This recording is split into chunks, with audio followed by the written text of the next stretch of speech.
Discipline fire. You know, Dasher, Prancer.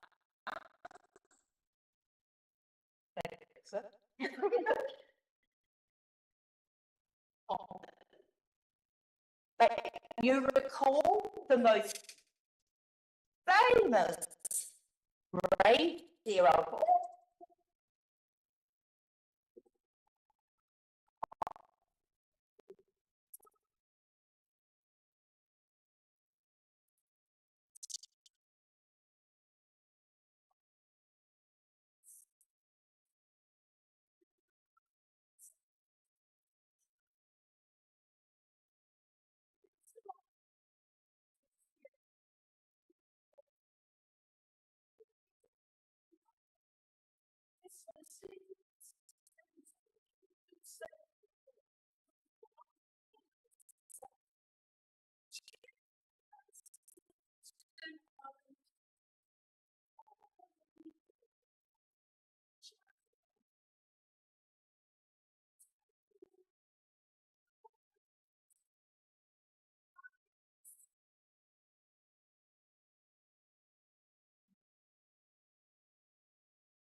One on a stormy night, I saw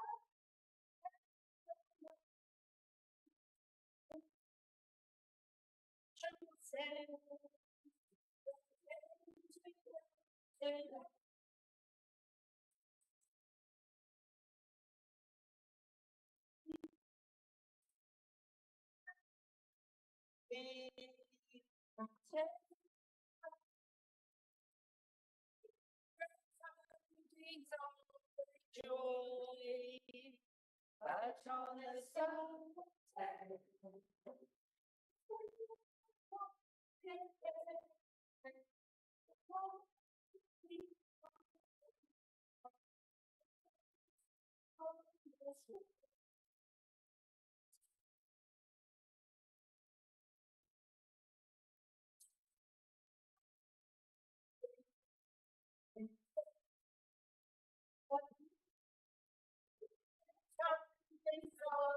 Joy, people gather.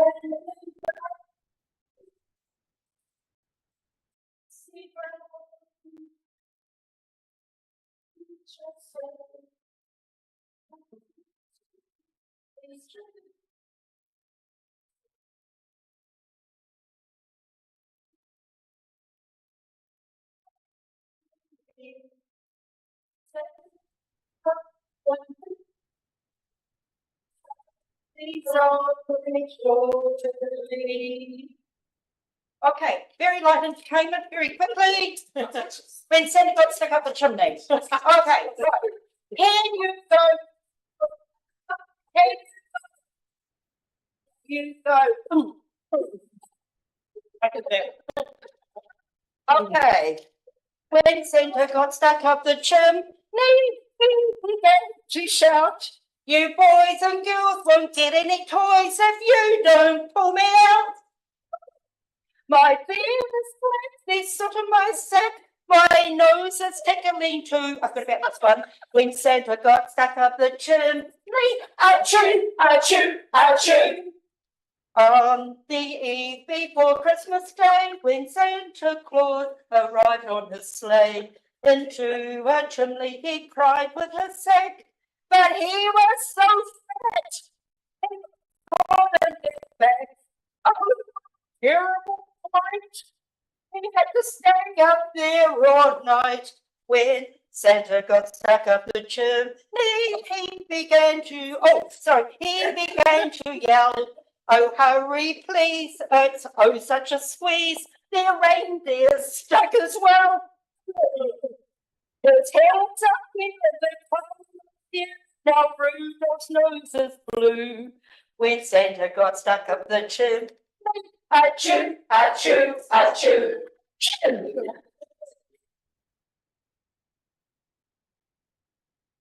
Right, so you all know this one. Am I self-employed?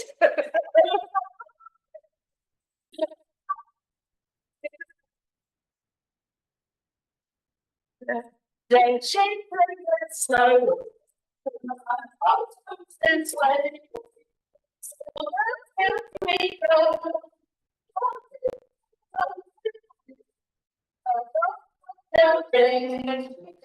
They think spirit fly.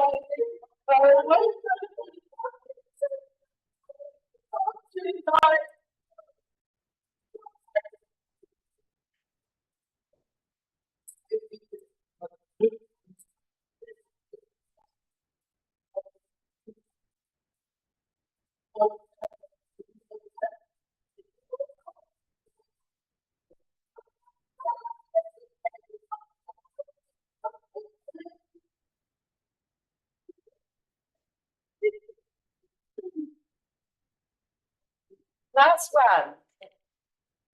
Oh, you've got 3 minutes.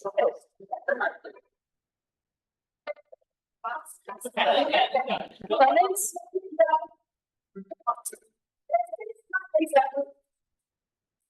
Feliz Navidad. Feliz Navidad. Feliz Navidad.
Thank you.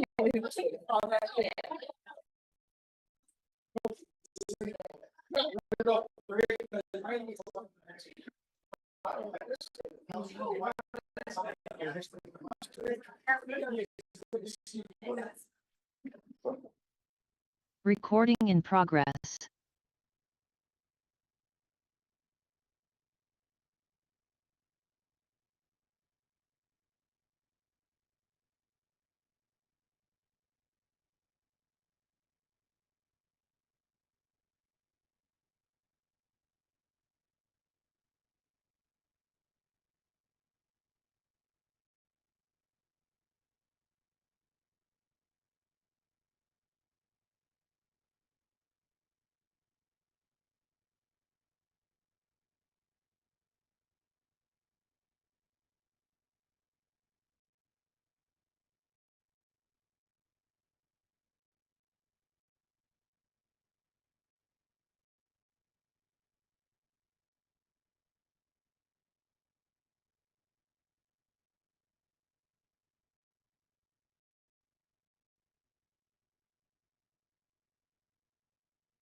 Morena tātou, councillors, staff, and all those wonderful people that are watching us on air today for our final meeting of 2024. Just before we commence the meeting, look, I just wanted a big shout out to the staff for the wonderful mahi they've done this year for us. Big shout out for the support the councillors have given to the staff and to the community and the hard work that we've all put in. Just think this is my last Christmas meeting that I'll attend as a councillor after 15 years of coming to them. So I'm coming through all these milestones at the moment, and this being one. So I think 2024 has been quite a challenging year for councils across New Zealand, but I think Ōtorohanga Council itself has done quite an exemplary job getting through with all the troubles and challenges that we've had to face during the year. So bring on 2025. I think it's going to be very exciting, but between now and our first council meeting of the year, everybody please make sure they have a wonderful summer break and be safe out there. Right, councillors, if you could turn to the first page of your agenda, we'll start with opening karakia. Right, Mati whakapono, Mati tūmanapo, Mati te tiro, Mati whakarongo, Mati mahitahi, Mati aroha, ka taia I tātou. Thank you, councillors. And if I can now hand over to Councillor Willison for his wise words of wisdom. Just to morning, councillors, your worship, just to reiterate Mayor Max's words of wisdom today is about unity. Ki te kotahi te kākaho, ka whati, ki te kāpuia e kore whati, which speaks to one reed snaps easily, but if you tether the many together, they're most unbreakable. So kia ora tātou. Thank you. Right, apologies today. We have two apologies, one from Councillor Christensen and the other from Councillor Prendergast. I'd like to move those apologies be accepted. Second to Councillor Johnson, all in favour? Carried, thank you. Now I move on to public forum. Rachel, welcome. Welcome to the Christmas version. And your 5 minutes of grandstanding. Please come up to the microphone up here and welcome. Thank you. Well, that was a bit exciting. You did better than the kids. So do I start? Okay. Thank you for having me this morning. I'm here to talk about the little Rewa Reserve across the road from me. I know that they're thinking about moving the school building into town. I did vote for that only because I'm sick of seeing nothing get done with it. I don't want to see it rotting. It was full of rat poo when I managed to get in and have a look at it.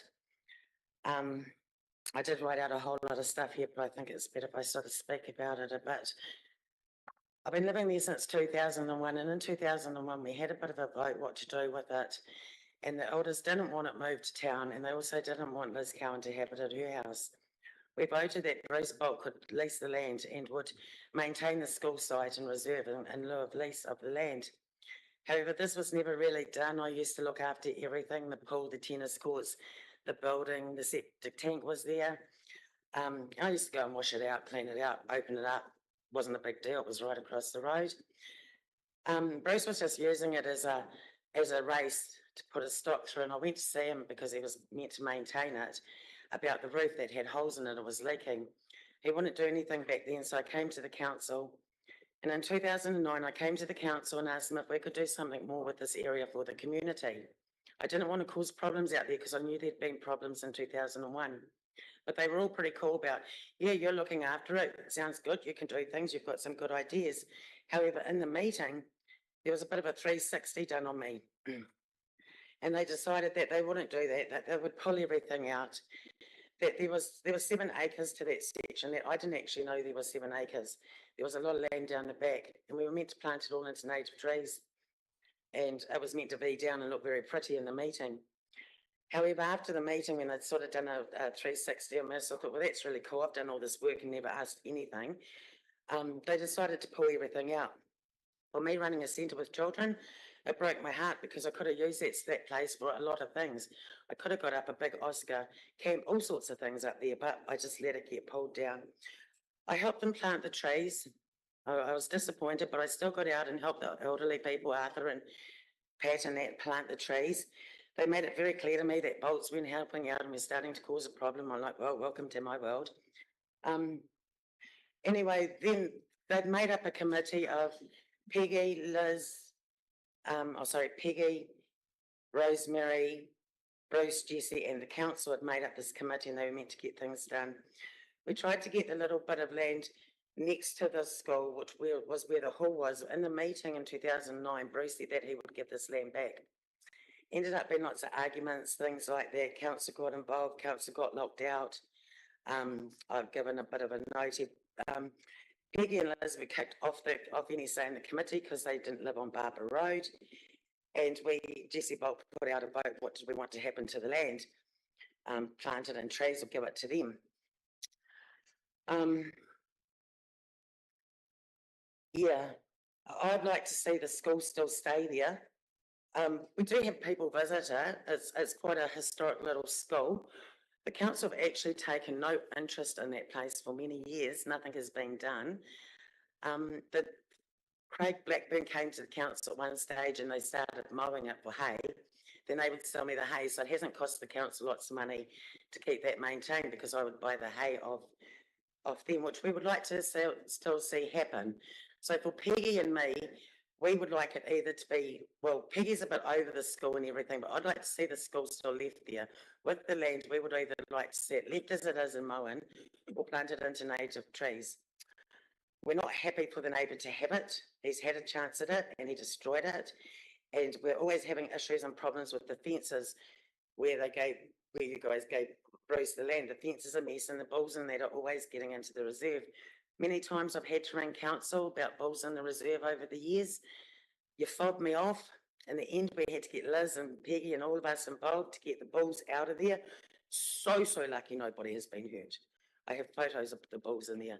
So lucky nobody has been hurt, but we often ask for things to be done and it gets fobbed off. We've had to come to the council for other things like muck on the road and bits and pieces. So we all have to get together and come in. We don't like dealing with this family either. A lot of bullying out my way, as you'll see in this letter here. When they tried to take back the land, even Locking Council, I mean, that was a bit of a blow. I'd just like to make all you council members aware. I guess a lot of you know that I run the Kiwi Kids Club and have been running it since 2009, well, since 2011, Mine Centre. But I'm tired. I'm tired of coming to council about everything. I'm tired of this family causing me problems all the time and taking my attention away from the children and the families that I need to. All my information that I have given to everybody, I can't go into too much because Max will shut me down. But I've been to police, courts, lawyers, everything is going to my assessors. And I'm going to be asking them, do I keep running a centre for Ōtorohanga? If I shut my centre down, it is really hard to get another one open. You have to be running for a year before you'll get any funding from the government to help. And honestly, if I didn't get funding, I couldn't run it because I'd have to charge the parents too much. I don't run the centre to make my back pocket rich.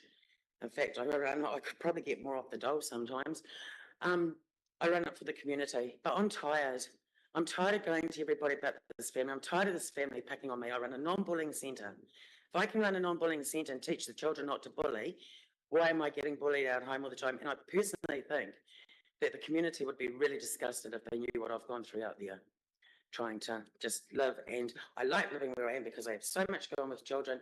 It is space for me to just go out and relax. But when I'm always having problems with bolts and every holiday's of mine getting mucked up, I'm a bit over it. I do realise that bolts want my land. We all know out there that bolts want all our land.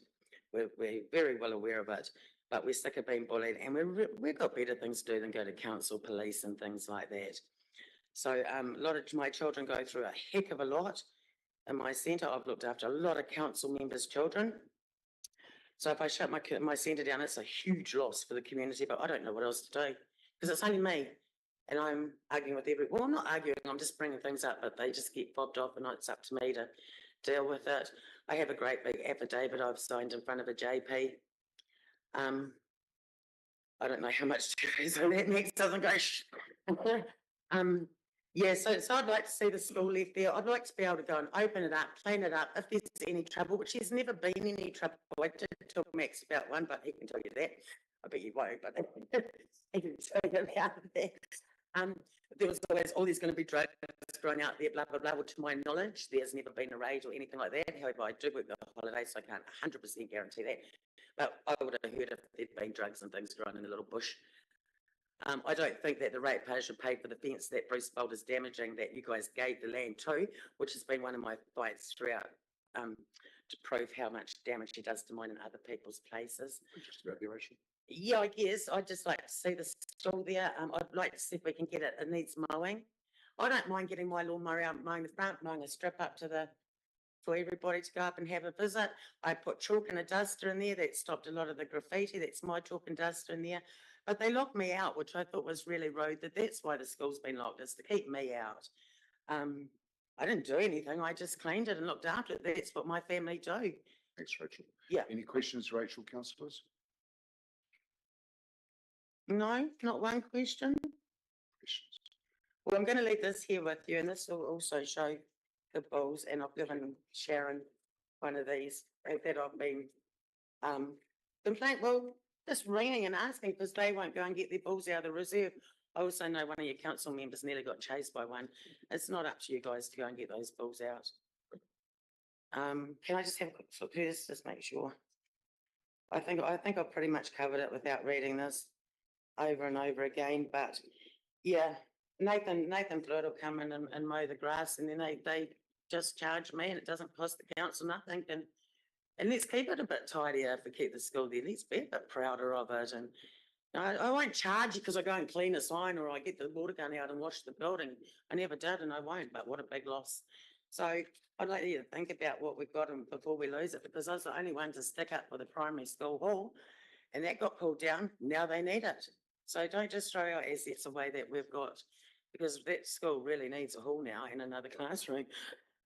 I try, but I'm only one woman and I seem to be going up against a lot.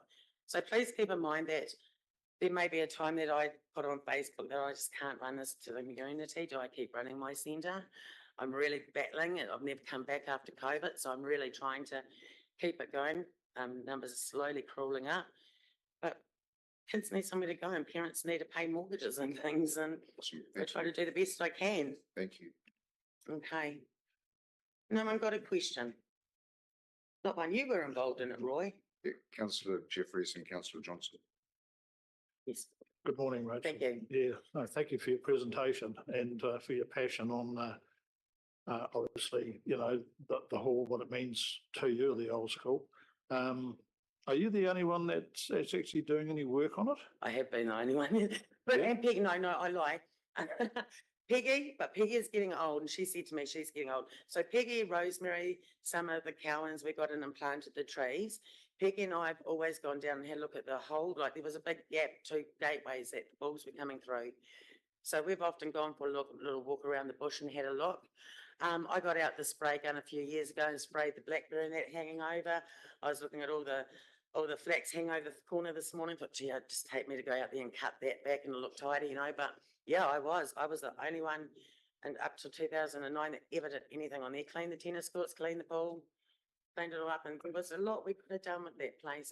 you. A lot. Councillor Johnson, you have a question? Yeah, thanks, Wiggs, for coming to talk to us and That's letting right. us Oh, know. those And that don't thanks know. for your good work with looking after children.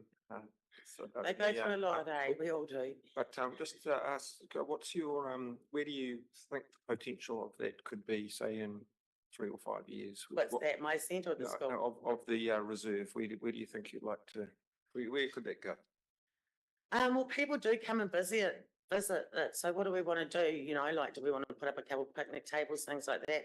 I don't have any problems with if you wanted to let motorhomers go up there. I just would rather that they didn't come at all hours of the night, you know, as house truckers, motorhomers go just for when I'm running the holidays. I do have dogs. They will bark. They actually protect the school too.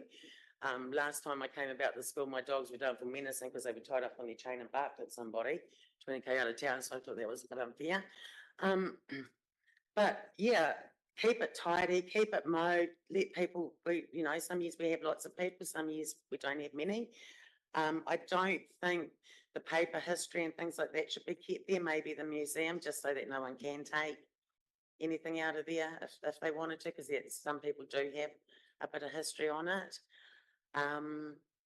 It's an awesome little building. It does need a little bit of a wash. It has got a leak in the guttering that's hitting the side. And that's what Becky and I don't want to see. We don't want to go past it knowing we could do more for it. And it just rots. I mean, if we don't want to see a corner rotting here. And when I did go in it, because some kids just managed to get in by flicking the padlock around the lock, and it's been open for a couple of years, but nobody knew till Wiggs got caught because I was going to sweep all the rat poo out. It was just covered in rat poo.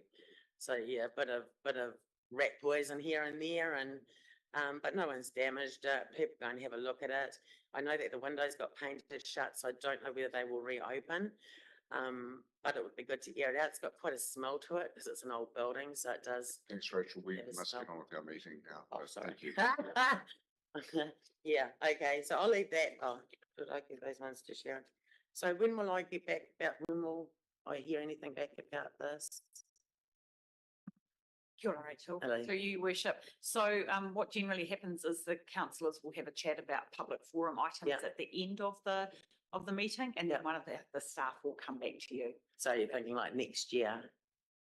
In terms of getting back to you? Yeah. No, we'd get back to you within this week, just Okay. around next steps. Right. And we acknowledge, and I think you know that we've had a couple of other parties that have come to us Yeah. in the public forum on the same item. Yeah. So we're making sure that the messages are consistent Right, yeah. around what the next steps might be. So yeah, we'll get a message out to you. So at the moment, the grass is getting long. Am I able to get Nathan to mow it? Get back Well, to he's you. been doing that for years anyway, and it saves you guys getting up there. He can't reach all of it, but he does do quite a good clean. We'll talk to my team and we'll get back to you on that too. Okay, yeah, Thank you. okay, all right. Awesome. Thanks, Rachel. Merry Okay. Christmas. Do the right thing. Okay. And please, just bear with me, I am really serious about my centre. Just, I am tired. Thank you.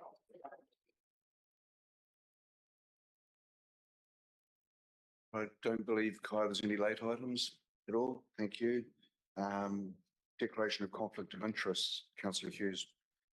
Yes, thank you, Your Worship. Yeah, I've got a conflict of interest on item 202, which is the funding request from the Ōtorohanga Historical Society.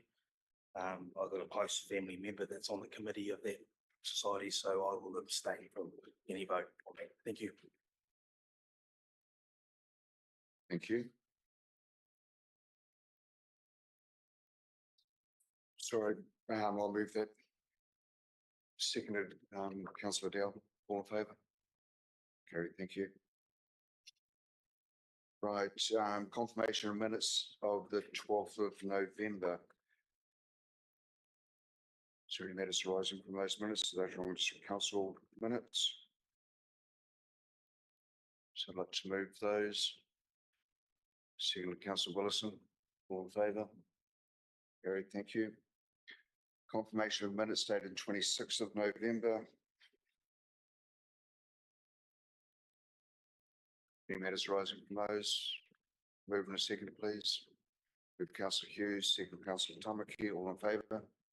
Thank you. Receipt of minutes of the Ōtorohanga Community Board, 2nd of December. Do we have a move in a second for those, please?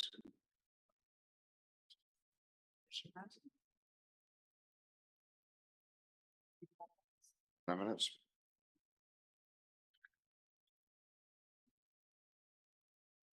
So pull that one out then. Yeah.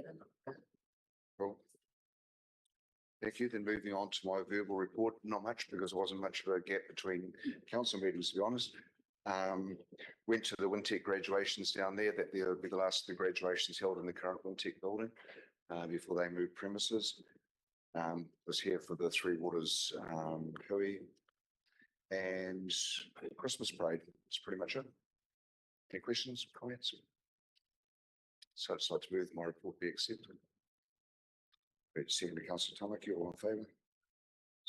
Thank you. Moving on to item 199, assessment of water service delivery on a standalone basis.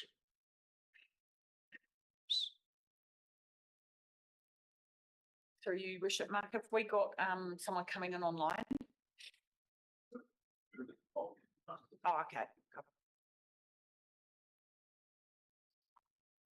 Welcome, team.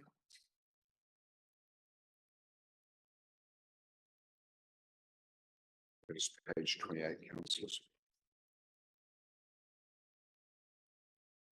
Yep.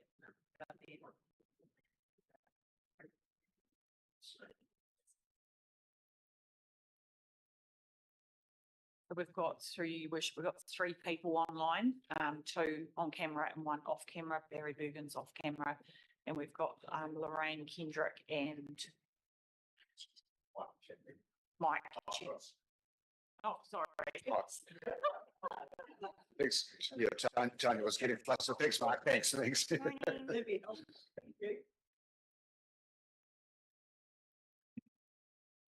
morning. Just some quick introductions. So I've got Anne here. You're familiar with Anne. Anne's been working with me over the last couple of months on pulling together these two reports for council.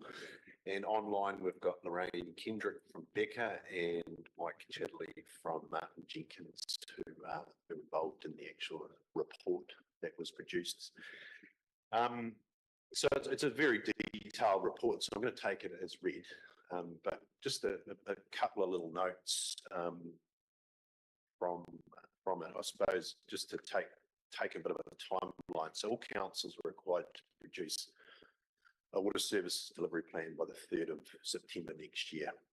Now, councils under the local water done well policy have to consider other options to deliver water services into the future, which will be part of that water service delivery at the table.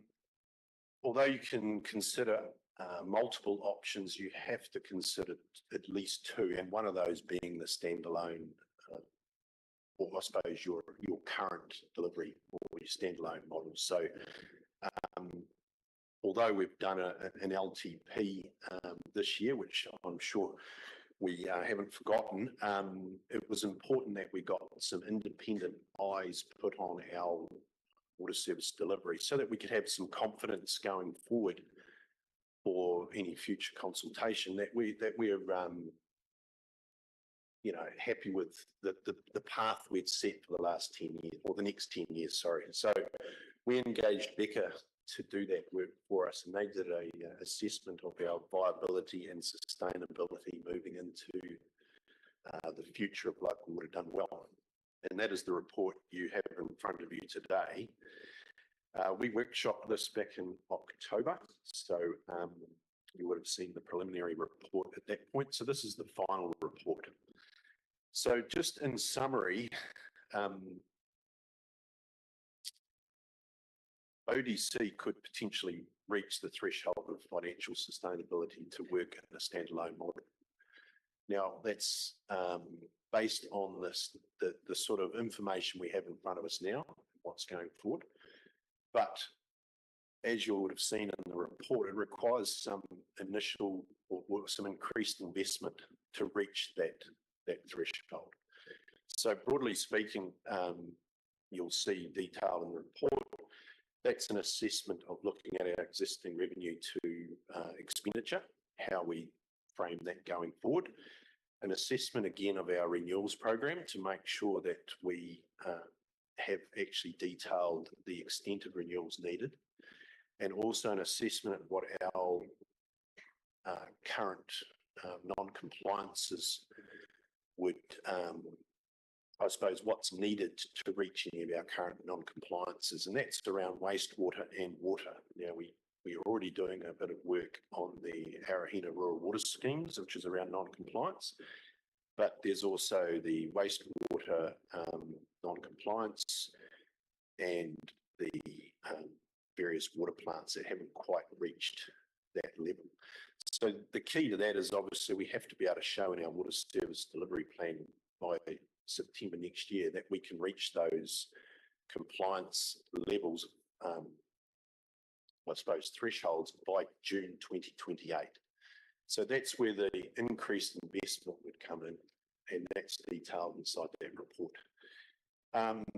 The other consideration is obviously there's further regulation coming out, or further legislation coming out in December this month, which we don't know exactly what that looks like at this stage, but it's around economic regulation and what other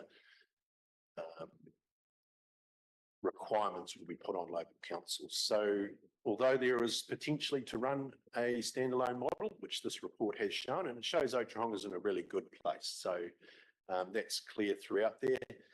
We have to keep in mind that there are still some things that will need to happen for us to reach that threshold or that level being set within the water service delivery plan. So to take that one step further, we have engaged Becca again to start working on what a status quo plus model might look like. So there's a lot of terms floating around at the moment. There's standalone model, status quo, so and the status quo plus. So the status quo plus being what the model would look like with the required investment on a standalone basis. So yeah. So Becca are doing that work for us currently and have also started work on our water service delivery plan. So we hope to have that comparative data ready by February next year, which will also be presented at the same time as the other option that we're looking at, which I will talk a little bit more about in my next report today. So, without any further, the recommendation in front of you today is just to receive the final report on the viability and sustainability assessment of Ōtorohanga's water service delivery. Open to any questions. And we've got people online too that can answer any questions that I may not be able to answer. Thank you, Mark. We'll open up to the floor in a moment. Just really thank you for the team of Becca for the work that I've done here. There's one heck of a lot of work in there, and yeah, obviously without your assistance, we wouldn't know what we know now. So thank you. But actually looking through the report, there's a lot we don't know anyway. So and that's probably something that's really been confirmation that we've got. But there's a lot of stuff hidden below the ground there that we're not quite sure of. So there's always a level of speculation about where the future is for us anyway. I'll open up to the floor, but again, thank you for your support in helping us through this process. Councillor Jeffries. Thank you, Your Worship. I hadn't even pressed the button at that stage. Yes, thank you. Yeah, I sent I discussed it with Max that it would be better for me to raise any comments or questions that I had by circulating those to councillors, which I did yesterday. And apologies for the lateness in doing that. And unless there's any discussion on those, I'd be quite happy to receive written responses to those rather than go through them today, if time's an issue for us. It's true, you wish I haven't had a chance to talk to Mark about that, but it might be better to do them today. Yep. Because there might be some misunderstanding and Yes. or some of them might be quite simple to answer, Yep. and others we can say things like that will happen when we do the comparative analysis. You know, so not, I see Lorraine's nodding her head online, and I just think maybe there's several reasons, and one, it might benefit the room if we answer the questions. Absolutely. Now, is that your thoughts, Mark?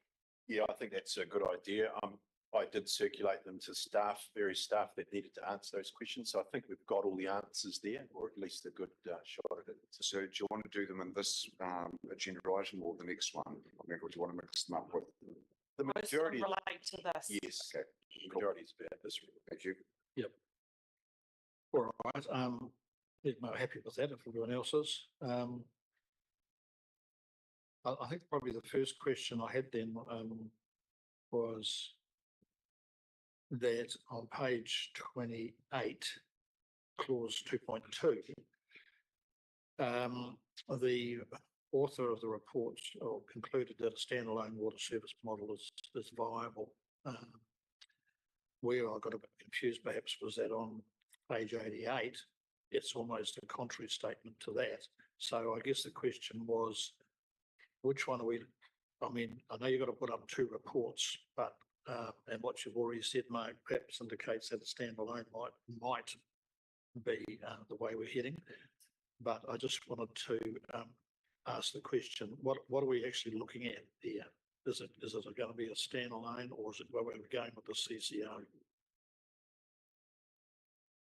So it's a good question, and I think what that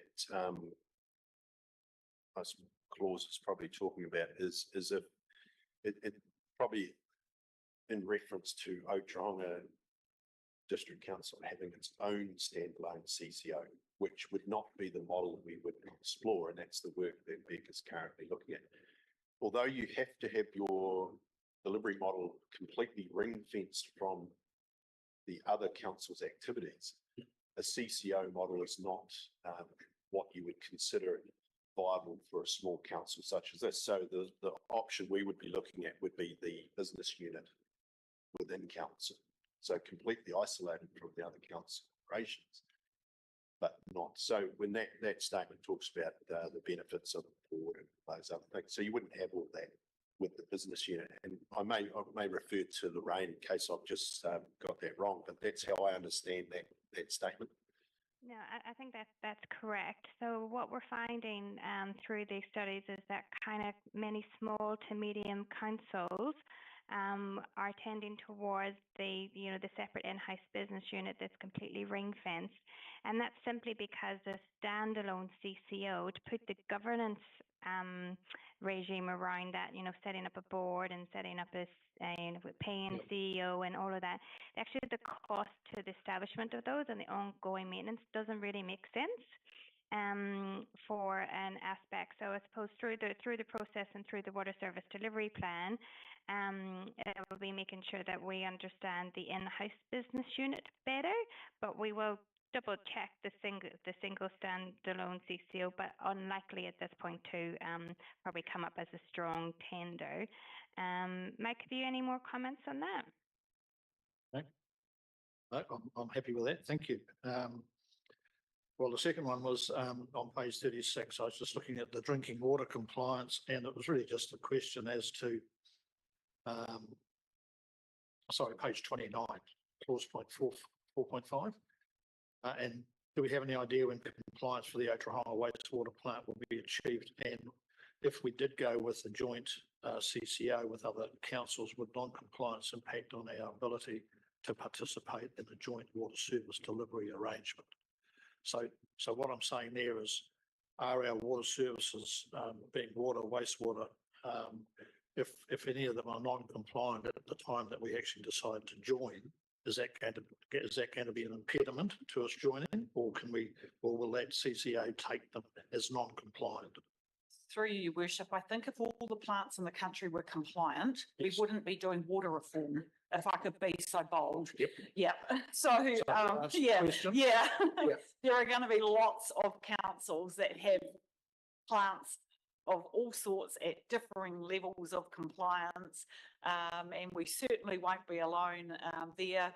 So yeah, I figure if there wasn't an issue, we wouldn't be probably trying, or the government wouldn't be directing us to make change. That's my take on it anyway. Yep, no, that clarifies that. Thank you.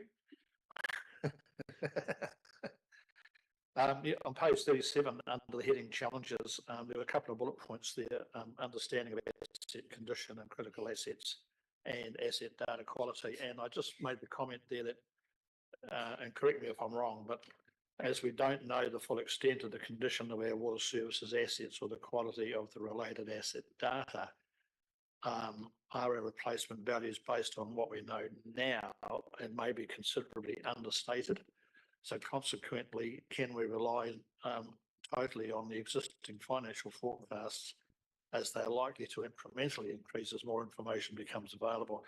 So the concern there, I guess, is this may affect our future financial sustainability in terms of, again, if we were to go with a joint water services thing. Yep. So it's just a comment, Mark. I don't know whether you've got an answer to that. I can respond to that, Mark, if that helps. Look, you're not alone. Majority of councils don't know or have a full appreciation of their assets. And actually, in some instances, you actually were doing well in regard to understanding your assets. Your wastewater, for example, you've actually undertaken quite a lot of condition assessments already in CCTV. The matter of fact, particularly with water supply, you can't stick a camera down and understand that. So it's more disruptive testing that allows that. Overall, your asset management is very much based on age of the infrastructure, not necessarily the condition or performance of the infrastructure. And as I said, that is pretty much a commonplace around the majority of councils in New Zealand, including larger councils who actually do have more resources in regard to asset management. So there is a risk that there may be more improvements to do or more renewals to do. But as I say, you're in a similar situation to everyone else, and that's just something to be mindful of as you kind of move forward. You simply just don't have the data or the information to put any more rigor around those financial assessments or those renewal profiles moving forward. Okay. All right, thank you. Page 47, community supplies.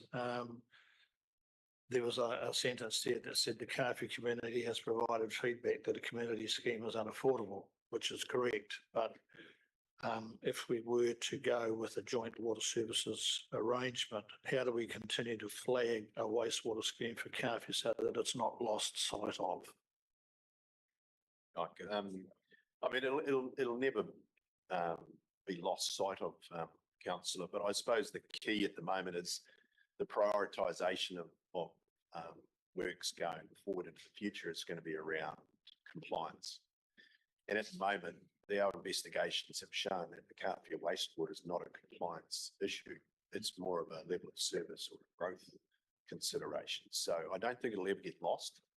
It'll always be there, but it's probably not sitting in the front end of any future renewals because it's not being driven by compliance.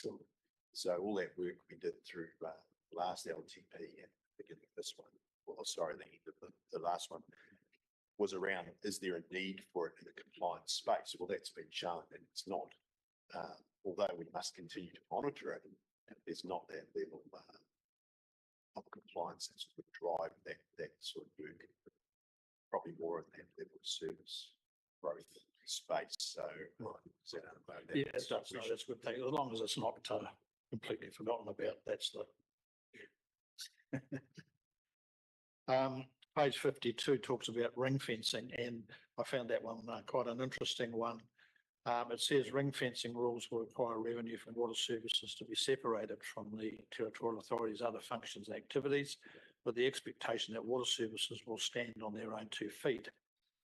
I guess the question for me there is ring fencing of revenue only required if a council goes alone, or will it also apply in a collective arrangement? For example, if a CCO's revenue requirement is harmonised across participating councils, how then would ring fencing work? Another good question. I suppose if we look at it in the short term and the long term, I think harmonisation is probably the long-term goal. I don't think we're at that level of detail yet to understand that. Yep. But from what I understand is ring fence is completely separated from the other council activities. But we're only, if we look at a short-term vision, it's around things, our program being isolated to our area short-term. So the work we've shown that we would do would be funded from within our area in that short term. I think when you get through, and we're going to talk a little bit about CCO models later on, the stage 1 and stage 2 models, I think ultimately,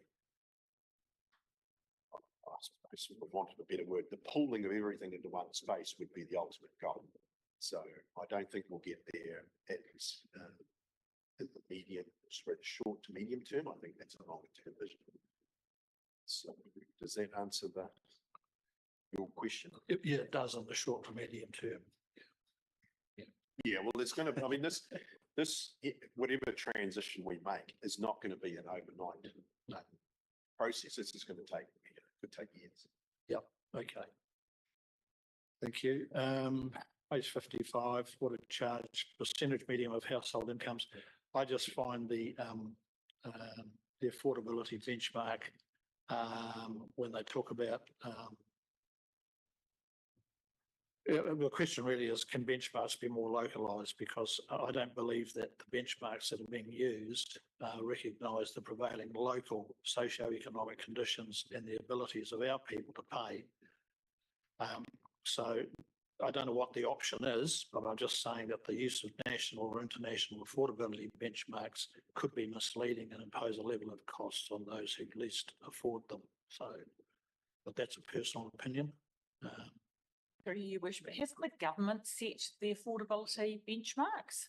I think, yeah, thanks. And Mike, do you want to talk to that? Because that is a factor of the water service delivery plan, so we're kind of following that. Yeah, no, I'm happy to take that question. I think I would start out by kind of stating that, you know, affordability is ultimately a question for the council. Now, while affordability benchmarks are sitting in the water service delivery plan, they're not specifically a requirement under the legislation as it currently stands. And that 2.5% benchmark is also in the water service delivery plan. However, it is obviously up to councils to determine what that affordability kind of metric is, and we're aware of other councils that are going right down to the mesh block or suburb level to understand what affordability looks like. And so understand, you know, 2.5% may not feel right for your community. If you were to revisit that, I think what you'd be doing there is actually looking at your tariff structure across the board, particularly for rural schemes. I noted that there are a few other questions around some of those rural supply. You know, what are the different charges for the different schemes, and therefore, you know, what is the affordability for those receiving the benefit? Quite a cost, obviously monetary and time involved in doing that. And so, you know, you might be wanting to weigh up the benefits of looking at that level of granularity as you go through the water service delivery plan.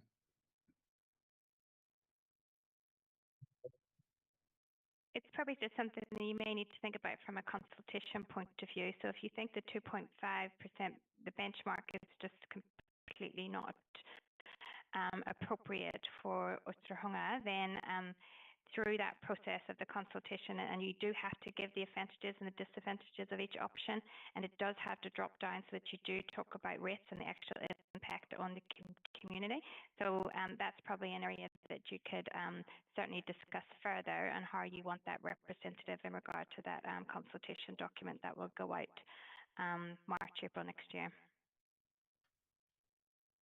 Yeah, okay, thanks. I just used, again, I was using Carver as an example there, and I was looking at page 61 this time, the affordability of the water charges, and I just made the comment there that the current water rate at Carver is around $700, and a threshold of 2.5 suggests an average annual income of around $28,000, which is probably around about right for that area. I did ask the questions. I don't know where the figure in the report of 2,074 comes from, unless it includes the extraordinary water charges for rural water supplies. That didn't make sense to me at all. But I do make the comment that if water charges were to increase to 3,282 as suggested in the report, and I suggest that that was just an average water charge, a threshold value of 2.5 would then suggest a median household income of approximately 131,000, and that's just not achievable for the majority of urban water users. So again, I just question. I know, I appreciate that we're probably stuck with that, but the 2.5 benchmark figure just doesn't make sense to me, and hence my concern in raising it. So the next one was page 65. I talked about the operating surpluses. It says water supply services has historically seen moderate operating losses over the last 6 years, with losses reaching around 16 to 17% of revenue. The council plans to continue running operating losses over the next 10 years, albeit smaller losses around 3% of operating revenue. The question there was, can we clarify what the outcome of these accumulated deficits will mean to future consumers? Are we budgeting to create large deficit reserves that at some stage will need to be funded back by a future generation? Question mark. And will such an approach be acceptable to a CCO if we go with the joint water services delivery arrangement? Are they going to accept those deficits as part of our water supply services? It's probably, I think that's a bit of a combination of a finance question and maybe Becca can also help there, but ultimately, I think if we move to a CCO model, that it would all go as a package deal, like similar to what the reform was looking for before. You take the debts and you take the assets, although they're not taking them. That's a wrong word. So, I mean, deficits have been something we've been trying to address, and I know that that's being addressed in the latest LTP about how we reduce those over the next 10 years, and I'm sure Greg can add to that. But yeah, it has been something we've been focusing on. Yeah, I guess my concern there, Mark, was that, and you're quite right commenting on the previous government's arrangements for water services, because our understanding was through the Department of Internal Affairs that when water services were transferred to the water services entity, in that particular proposal, deficit and credit reserves and loans associated with those water services also transferred. That's not clear in here if that's the arrangement. If we go to a joint water services arrangement, are they going to take the whole thing, or are we going to be left with the loans and the deficit reserves that we then need to continually rate for to clear? That was the question. Yeah, and that question's probably outside the terms of reference of this report. This report was looking at our current baseline. You're probably referencing a future CCO model, which is part of this, probably the next report, which we'll be deciding on today. So I think it's a consideration, though, if you're able to keep that one in the back of your mind, that I think probably from my perspective, I would be very reluctant to get into an arrangement where they take the assets, but they leave us with the debt. Yeah, well, I would think that would be highly unlikely, Yeah, but that's probably detail that we haven't got to yet, but I would say that would be unusual. Good, okay. And sorry, I'm almost there.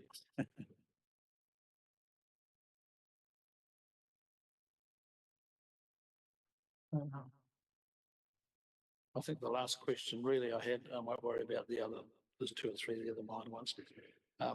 Page 105, clause 6.9, it talks about the 4th sentence, the CCO will be responsible for water services strategy in respect to the business transferred by stage 2 shareholders.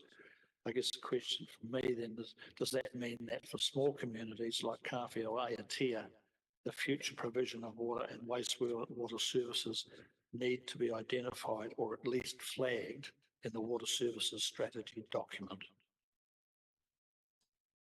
Yeah, that's probably a question relating to the next report as well. Okay.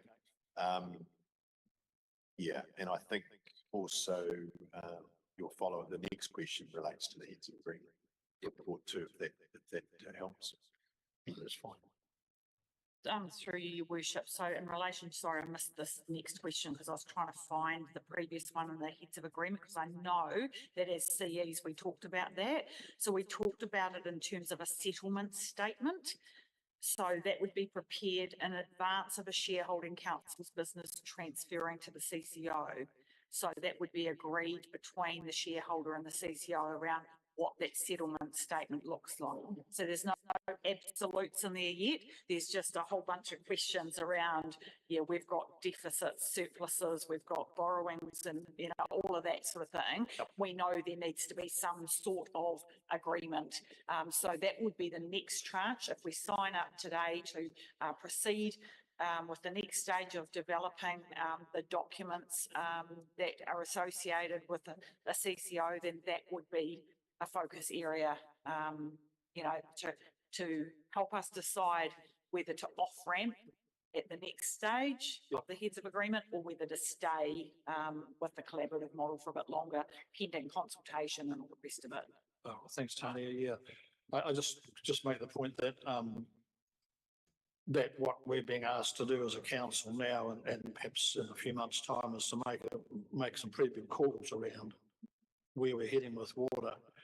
And I hope you don't mind me raising these questions now, because I figure that I'd rather get in early and raise them now than leave them until the 11th hour and suddenly find that it's too late to do anything. So that's the reason why I've raised them now. So, and I'm sure that others will come out as we go through the process. So I thank you for the opportunity. Thank you, Max, for allowing me that time.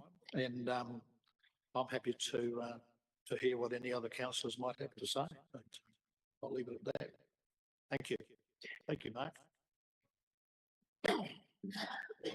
Have you gone through your list, councillor? Was there still some?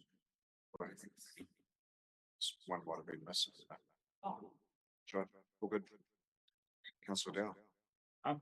Mark, I was just, in the report about the stormwater, because the other day at everything, I thought stormwater wasn't part of it, or was that?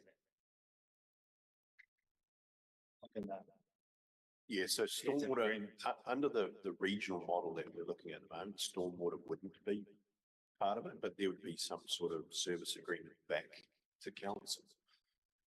But if we were to continue down a standalone model or a status quo plus model, we would continue with stormwater and some of our other water services that we currently deliver, which, you know, to us probably to go into there is our stock water schemes and flood protection, things like that. So, yeah.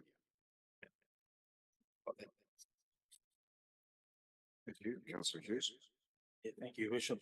Mark, if we were to go on a standalone basis for this, and a future council decided that they wanted to join the combined council entity for this, is there a pathway for that as well? I mean, we might find 10 years down the track that standalone model does no longer suits us. Is there a provision within the agreements that we could actually join then or not? Yeah. Tony could probably add to this, but being part of the design and part of the early stages gives us that ability to go back in there at any stage. But there's also the ability for councils to join at any stage, from my understanding, but there would be some sort of contribution. Is that correct? Yeah, that's right. Yeah, we would pay for the privilege. So there's I guess there's an integrity kind of thing around letting those councils spend all that time and effort into developing that model, and someone saying, no, we're not in, and it gets to a certain point and you come in for free. There would be a contribution. Yeah. I would imagine as well with the heads of agreement, if you've got to compare two models, and one of them being the status quo plus, it has to be compared to something. And if you haven't done the modelling of yourself being a part of the heads of agreement model, then what are you comparing to? So, and that's what we need to do with the public. So just back to the point, we're not there yet. We're still just talking about our own assessment here, but this is what we'll wait till the next agenda item. We'll discuss it then. It's about the value of jumping in early and being part of the deal. Any further questions, councillors? Yes, Councillor Johnson. Yeah, just regarding the rural schemes, I guess with the same, would it be a similar committee / feedback process in the going alone or in the heads of agreement model? Just how the information from the grassroots, the users, the consumers of the water goes further up. Would there be, I know that they would lose their privilege to set their own rate. I can understand that. We all understand that, but just so there's some level of control that concept for them. Would it differ between the two models? What's your opinion on that, Mark? Yeah, I think, well, there's two things there. The first one is if you were to continue with a standalone model, the ability for a committee to set its own water rates would probably be probably be I'd say it would be the end of that, because we're going to be, we would have to be guided by the economic regulation around a ring-fenced or a standalone model of how it sets its revenue to meet its levels of detail away. But I couldn't imagine you would have a committee that would be trumping any decisions on how you set your meter charges to meet your investment. So I imagine in a standalone model, you would still have that local voice, but the ability to set water rates would, and I'm probably speaking a long term into the future, would cease to exist. But in saying that, that's always been a council decision anyway, and council has exercised that in the last LTP around those water rates because of the continuing deficits. So yeah, the CCO model, that's detail we don't know at this stage, but I would say that would be the local voice would come through from the users, through the council, through to the shareholders forum, some sort of method like that. There wouldn't be water committees as such setting the direction of those schemes to the future. Thank you, Councillor. Thank you, Mark. So we have a staff recommendation in front of us, and that is that Ōtorohanga District Council received the report Assessment of Viability and Sustainability of Water Services Delivery, prepared by Becca, Martin Jenkins and Maffick. I'd like to move that be received. Over second, Councillor Johnson. All in favour? Carried. Thank you. Thanks, Mark. Thanks, Becca. Do Becca want to stay online in case there's any questions for the next item that are more them than they are heads of agreement, so that we seem to be swishing between the two at the moment? I can stay on for another 30 minutes. Oh, that'll be plenty. That's plenty. Thanks. Yeah, cool. Thank you. She's optimistic. Okay, moving on to item 200, Heads of Agreement, Waikato Water Starting Well, page 86, councillors.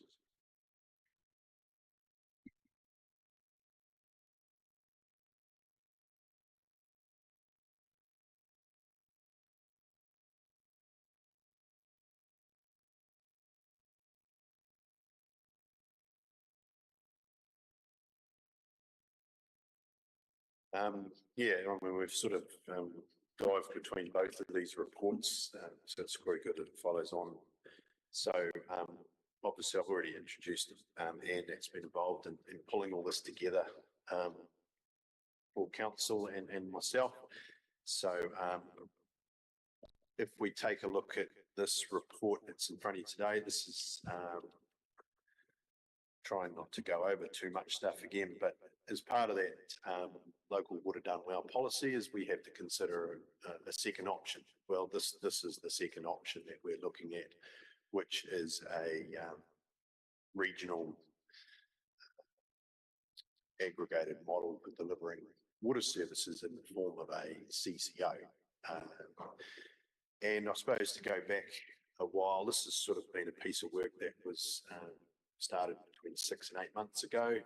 It probably got a little bit more traction in August when the heads of agreement was starting to be negotiated between the CEs, and that heads of agreement, which is in front of you today, is basically going to set the framework for the next phase of work to move to a aggregated model of water delivery as an alternative to a standalone model that as part of the last report. So I think, I suppose if we go forward to the next steps is for us to put this heads of agreement in front of council today, to seek approval to sign it so that we can stay within the design of the aggregated model or the regional model, but it also helps us get to a stage where we can present some real comparative data in February next year against the work that's currently being done by Becca on the standalone model. So, as Councillor Jeffries alluded to earlier, there's a whole lot of questions that I think will slowly get answered in the next stage. So at that point where we can actually put up two models to consider and of course put forward a preference of which model we will go out in consultation on.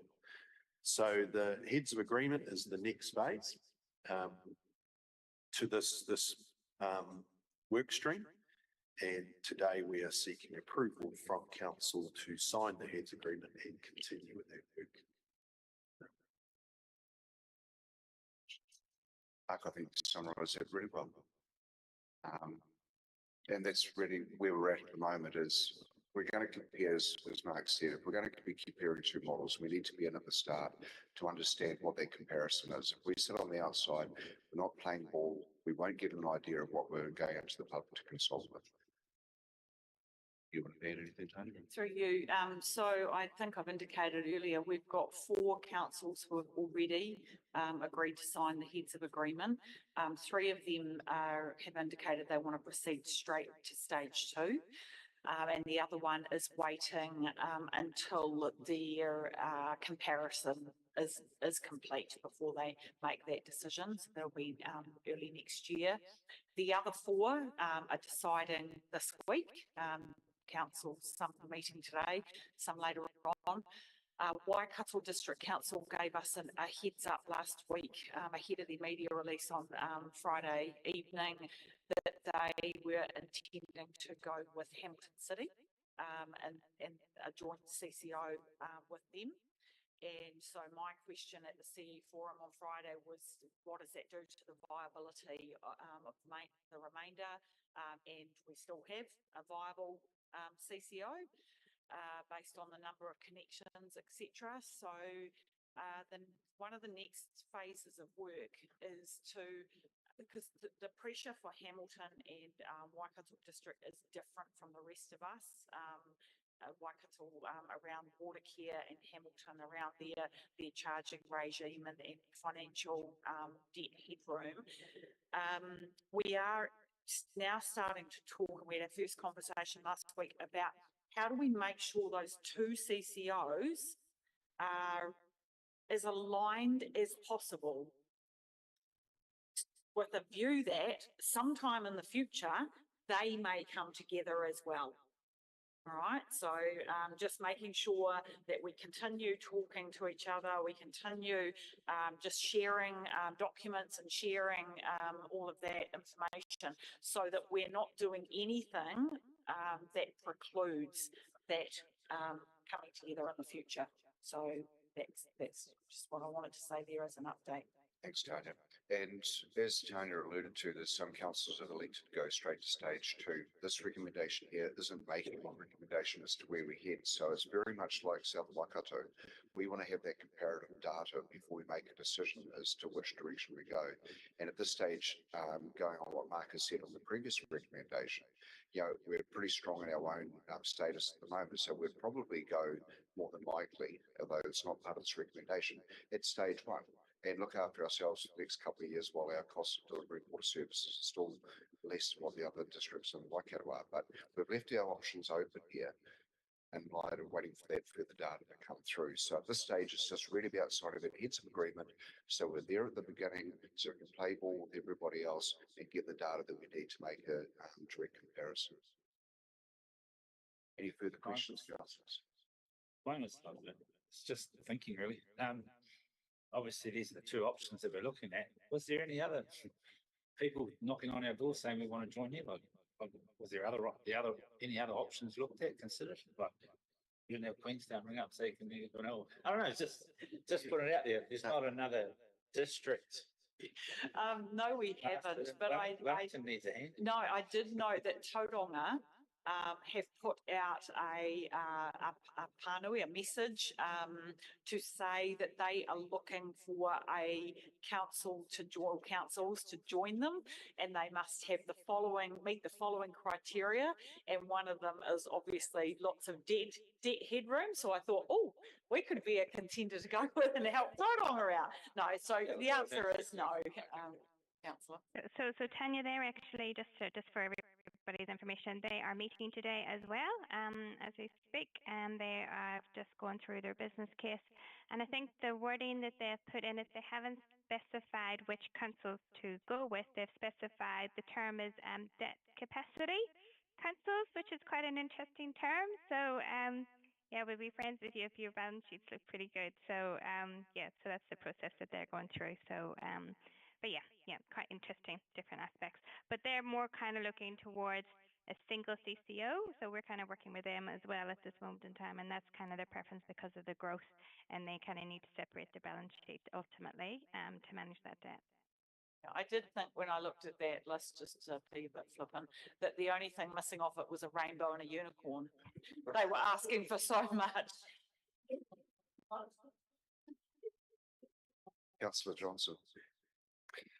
Yeah, just with if the CCO was formed,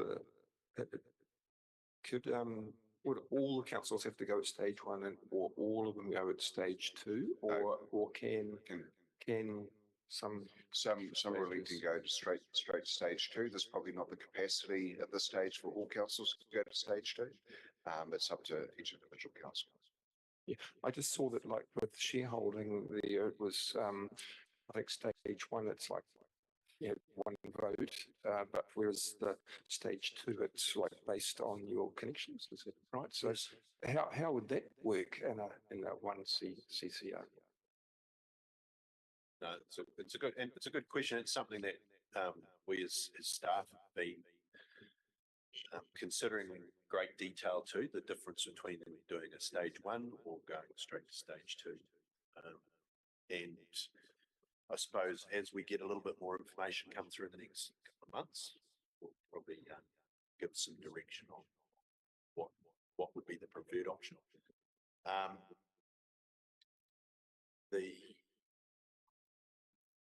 As far as transition, I think I understand that when it gets to the point of transition discussions, there'll be a pathway set forward from what the mayor's just said. So not everyone would stand up at the first day. It could be over a couple of years, etc. So, but you would need to have some sort of, you'd need to have a foundation council there to build on first. So someone would need to stand up initially, preferably a larger council so you could build on. Before I hand over to you, Councillor Jeffries, just to answer Councillor Dow's question a bit more.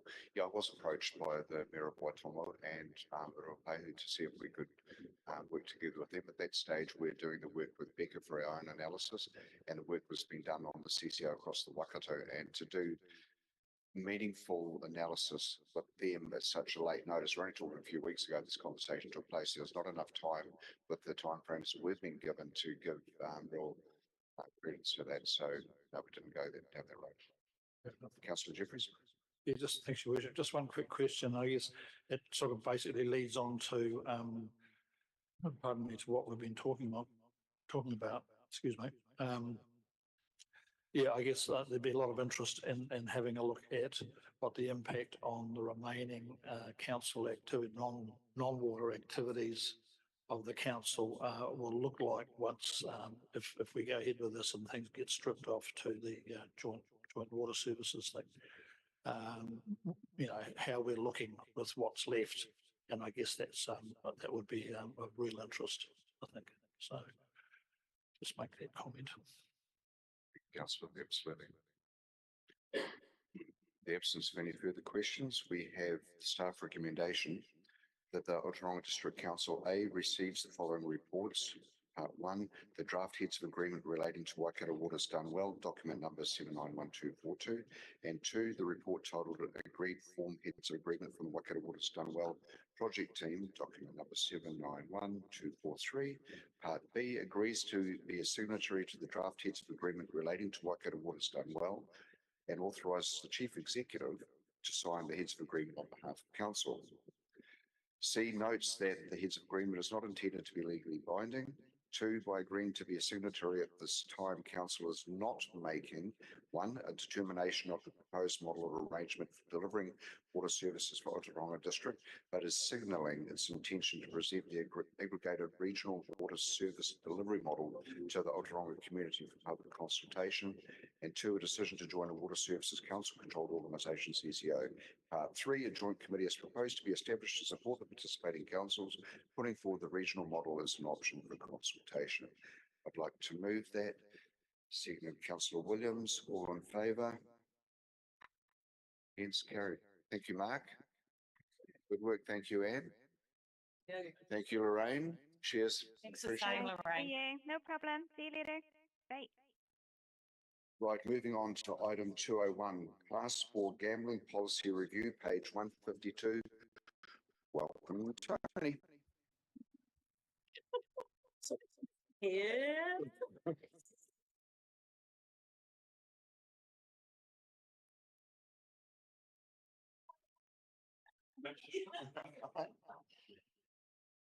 So this brings back a report that was workshopped a couple of weeks ago, public workshop. I will take the report as read if I can, just by way of summary. We are required to maintain a class 4 gambling policy.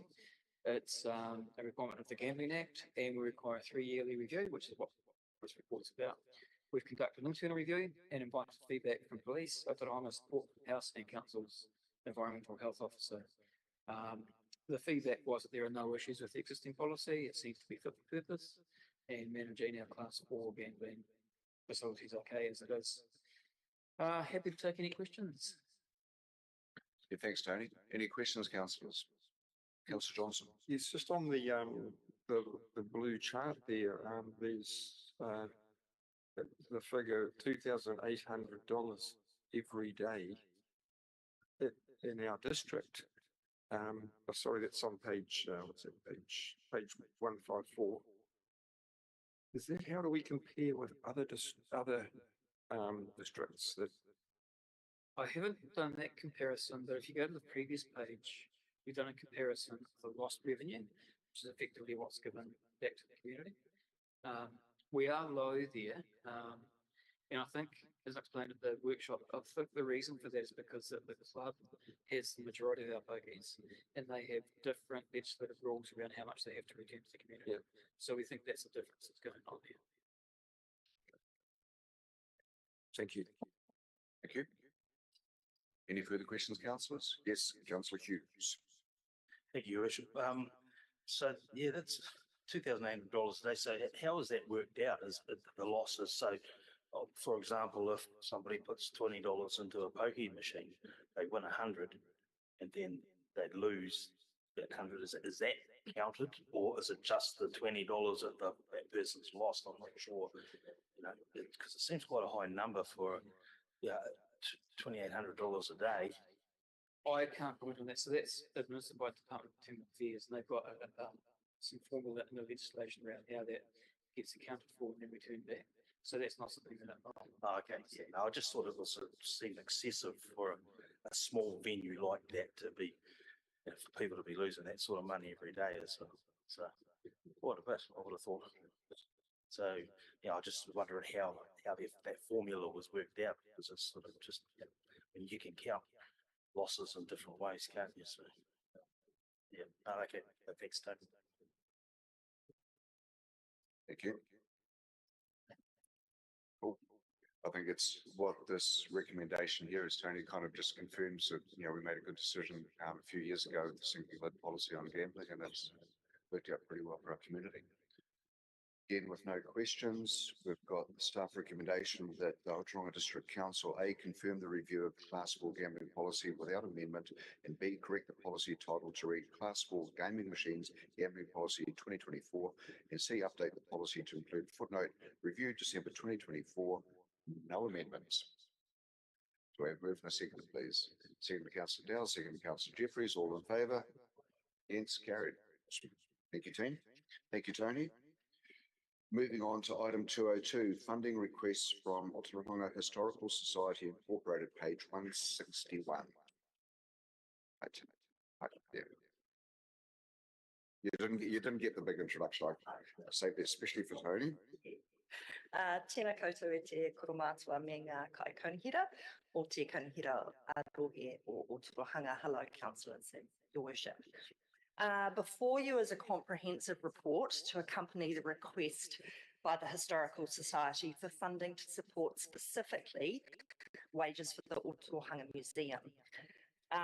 If I may just offer a bit of a summary of the situation. The Historical Society established the museum in 1974, and from that time to 2020, it operated on a volunteer basis.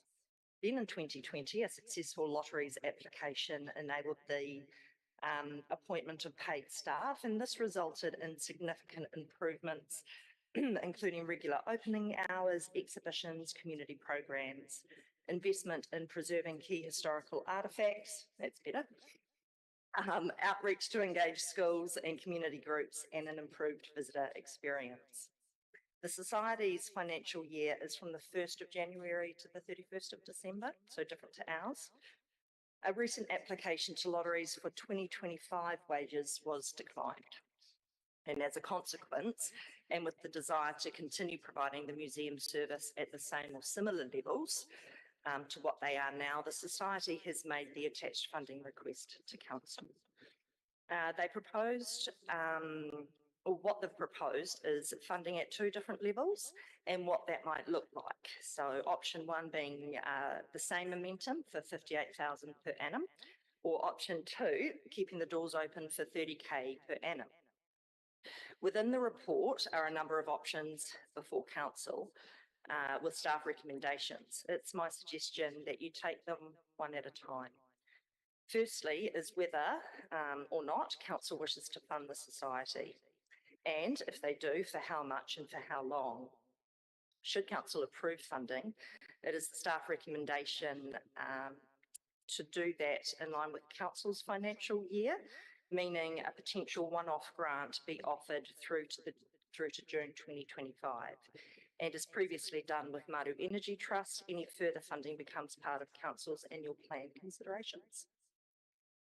So with this year's funding being a possible one-off grant at your discretion, the other decision for Council would be how to fund the unbudgeted expenditure.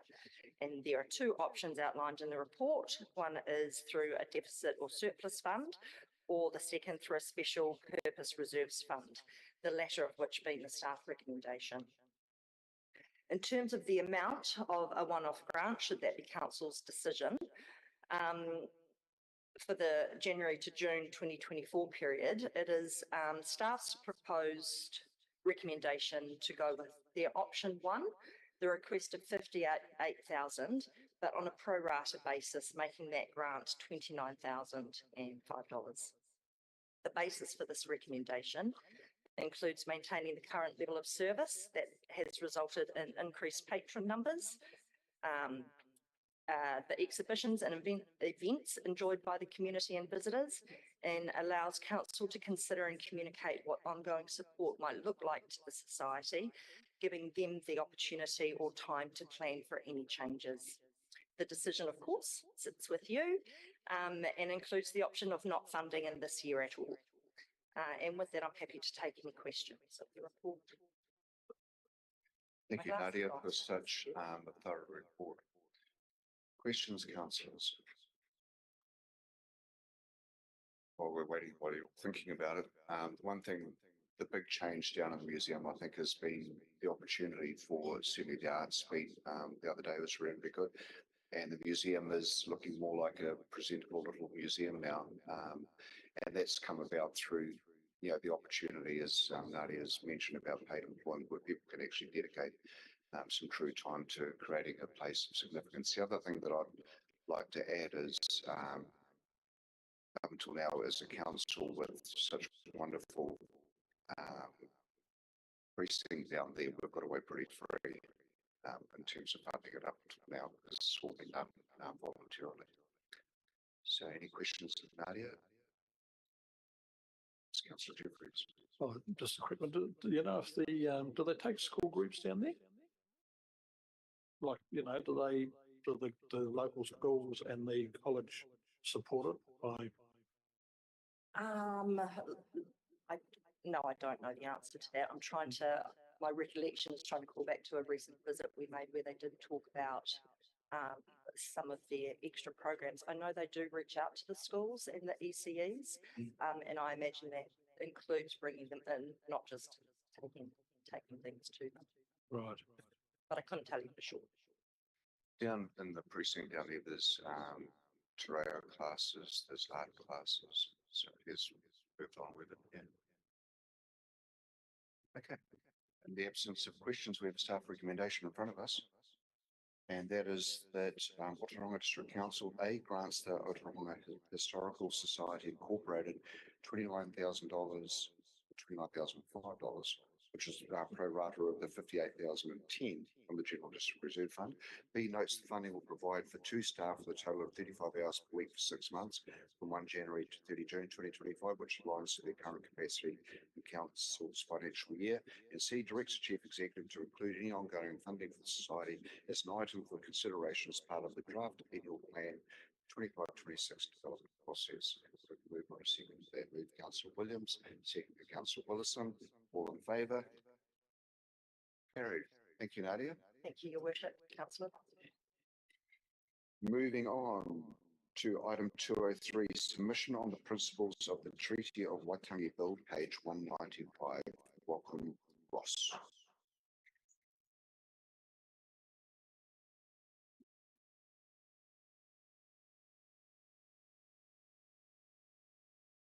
Over to you. Thank you, Worship. Morning, councillors. Reflecting back to your November meeting and workshop day, consideration was given as to whether a submission on the principles of the Treaty of Waitangi Bill would be made by council. The outcome of that consideration was a draft submission would be prepared for your consideration today.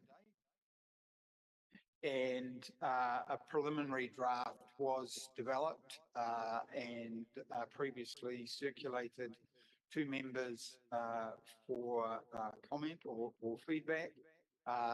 3 elected members provided feedback. That feedback was circulated separately to all elected members, and that preliminary submission, draft submission, is in your agenda for your consideration today. Whether council makes a submission or not is a matter for you to determine. And if council does make a submission, then the content of that submission is for you to determine. Thank you, Ross. Look, and thank you to the councillors for the feedback. And I think there's some really good points raised in that feedback. And if there is amendments to it, Ross, and I'll think Councillor Williams want to speak at the moment. If there's any amendments to it, we'll probably give you time to prepare any changes to come back possibly later in the meeting with those changes rather than trying to do it on the fly here. Anything you want to add, Councillor? Thank you, Worship. At the outset, I'm supporting District Council preparing a submission. What we asked for was a considered response, and so the changes that I've suggested is how my view of being a bit more considered rather than confronting. And so in item 2, where the first point that appears as wanting to dissociate ourselves, but my opinion is that it would be better if we want to dissociate ourselves, but on this matter is the first, no, that's the matter that we're dissociating ourselves from, not central government as a general rule, although that would be handy sometimes.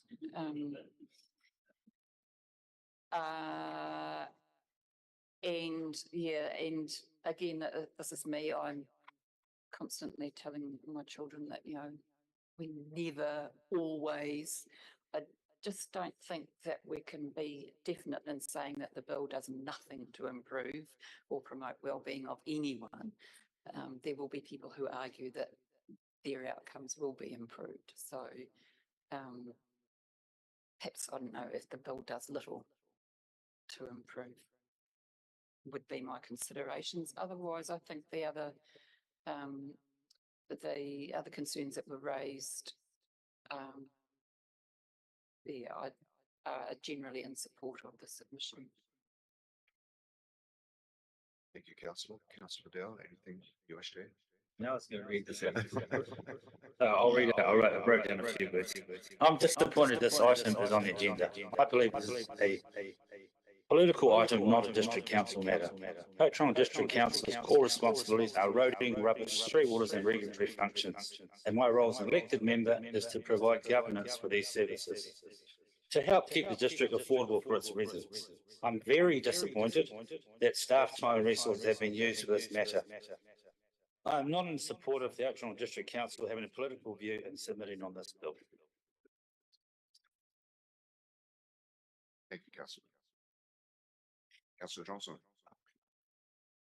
Yes, I am in support of the submission, but I just, I've thought about it, for quite some time. I was one of the three who didn't raise my hand at the initial workshop, but I am in support of it, and I just want to make a couple of points. I think being in support of it is consistent with our previous views, as we've made as a council. For example, our introduction of multi-wards. So I think we're consistent there. But on the face of it, the bill that clarifies that we are equal under the law should really be no problem for us. But the problem that I see is that if this was to go to a referendum, which would be the next step, it's likely to be divisive for our community, a bit like the no vote was in Australia in 2023. So I think it's really important that we do our bit to prevent it going to a referendum, and I think putting this submission in would help that. So if the Justice Select Committee can stop it sooner, it'll stop the debate, and in my view, and lessen the risk of potentially giving power to the less informed who are in our community. So those are my reasons for supporting it. Thank you, Councillor. So, Councillor Jeffries. Yes, thanks, Your Worship. Yeah, I supported it, but for probably slightly different reasons. I saw this as us as a council actually reinforcing our support for our local iwis, and reinforcing the work that council has done over the years in terms of developing the relationships that we now enjoy with our local Māori groups. So I tended to sort of localise it as opposed to using it as a national thing, rightly or wrongly. That's the way I looked at it, and I just see it as a support for our local Māori. It's yeah, I'll leave it at that. Thank you, Councillor. Is the best option now that we go away from this, come back with amendments? I just want to check with the report writer first. Are the amendments so significant that you need time to go away and rewrite it and bring it back?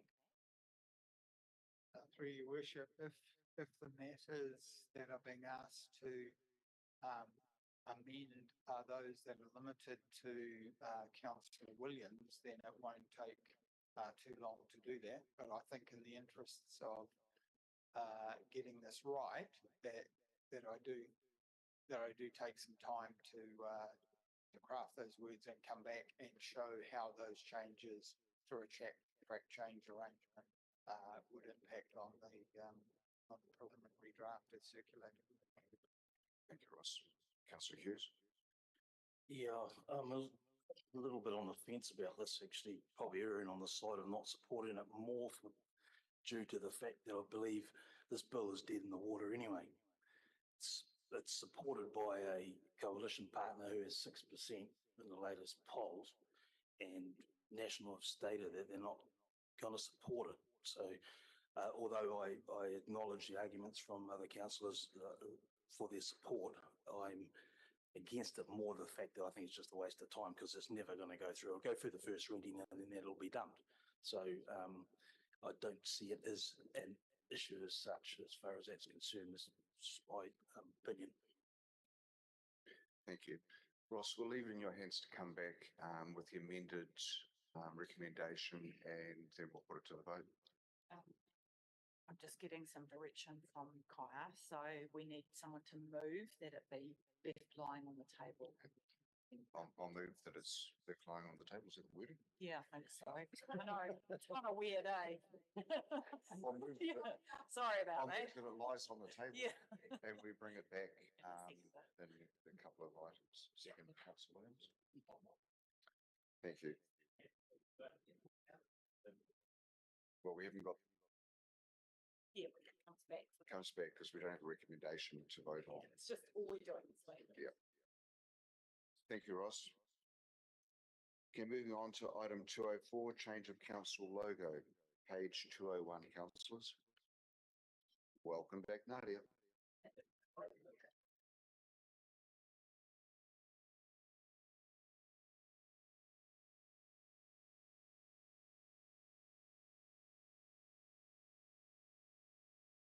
Kia ora anō, councillors. You will see that this is actually Helen's report, who is our Manager of Communication and Engagement. She doesn't work Tuesdays, so I have the pleasure of presenting this to you. This report seeks Council's decision on whether to change Council's corporate logo from the Kiwi to Te Ōtorohanga, the nest. The suggestion was presented by Helen, our Manager of Communication and Engagement, and myself at a workshop item on the 25th of November. By way of a brief recap and how this opportunity evolved. During our LTP 2024-34 development, the Weave the Future brand was created to, one, represent the way in which this council values the co-creation of the district's future with our community. Two, to help us talk with our community about the LTP concept plans, the economic wellbeing strategy, all under one future-focused brand. And three, to emphasise that we are all in this together, ko tahitanga, togetherness and unity. Due to council being light on a brand prior to this, the Weave the Future colour palette, images and story were adopted more broadly across the organisation. In 2023, council and staff first considered taking the branding a step further and adopting Te Ōtorohanga, the nest, as the official logo for council, foregoing the Kiwi logo. And at that time, the decision was made to keep the Kiwi, and our comms team have worked to ensure that all official documentation has the Kiwi at the fore. More recently, Helen has created a comprehensive branding guideline, which includes, among many other items, when and how to use the Kiwi, and when and how to use the Ōtorohanga, the nest logos. However, what has become apparent since Council's previous decision to keep the Kiwi logo is the community and staff's growing requests to use Te Ōtorohanga and the nest to represent Council, particularly in funding and the like. So, in order to finalise the branding guidelines, a really significant piece of work needs to be undertaken, and that sits with our financial and document management system called Magic. And before we undergo this work, we're checking back in with Council on your preference for our corporate logo. So this report contains, where am I going here? Yeah, okay.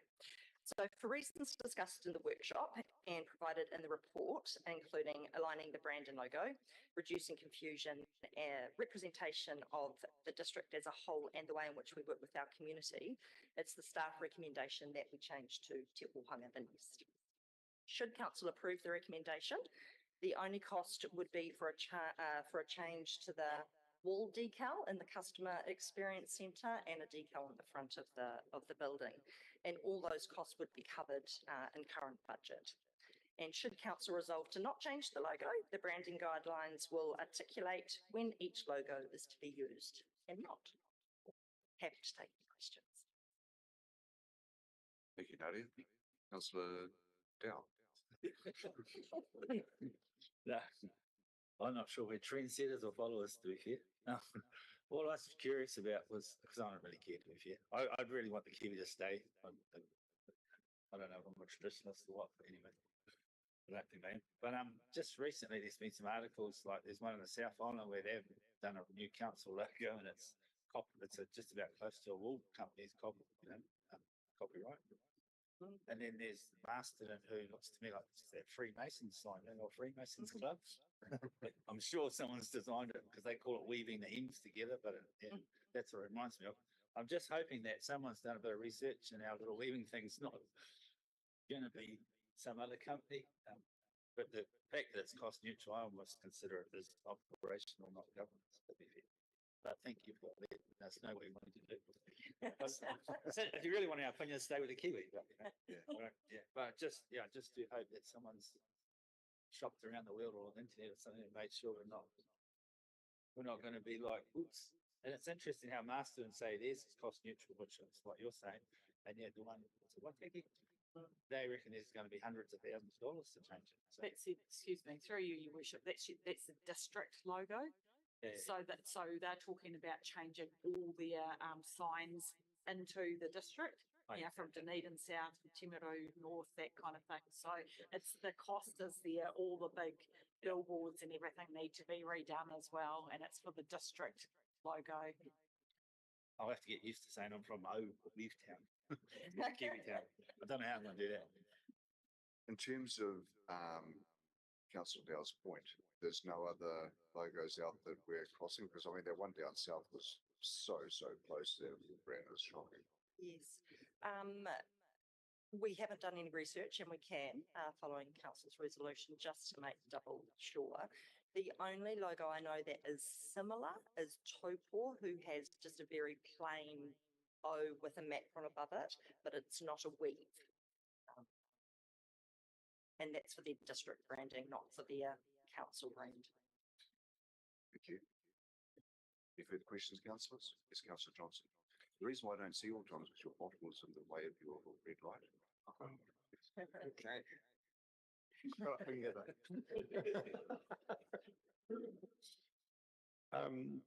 Yeah, look, I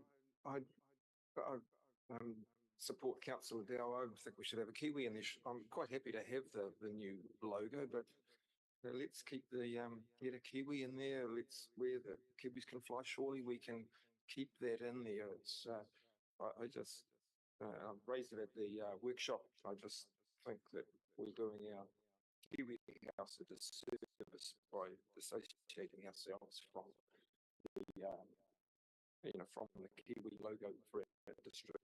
So that's my view. Councillor, what's your quick question, Councillor Jeffries? You don't want me to move my water bottle, do you? You're moving it off that way. Look, for me, I think the Kiwi logo has got a lot more visual impact, simply because it's black and white. And the other one, I really like the thought that's gone in behind the weaving side of it, and I like it. But visually, I think the colours don't quite do it for me. It needs to be more definite somehow. I mean, if you looked at those two, as I'm doing now, my eye keeps being drawn to the kiwi simply because it's more definite. So whether that's a consideration or not, I don't know. But yeah, but I'd be reluctant to see the kiwi go as well. Yeah, I did want them to do it in pinks, oranges, and purples, councillors, but they just wouldn't.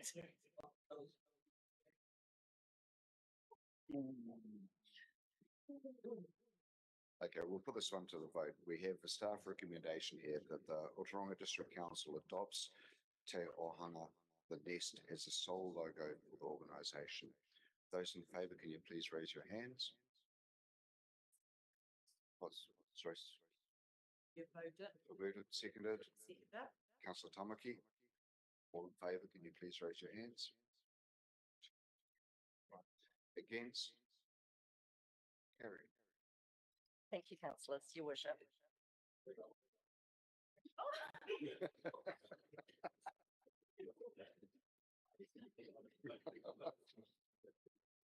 Got to turn your mic on for that one, Kelsey. Can I move, we just, adjourn for 5 minutes and then we'll come back, huh? Good.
Kia ora, councillors.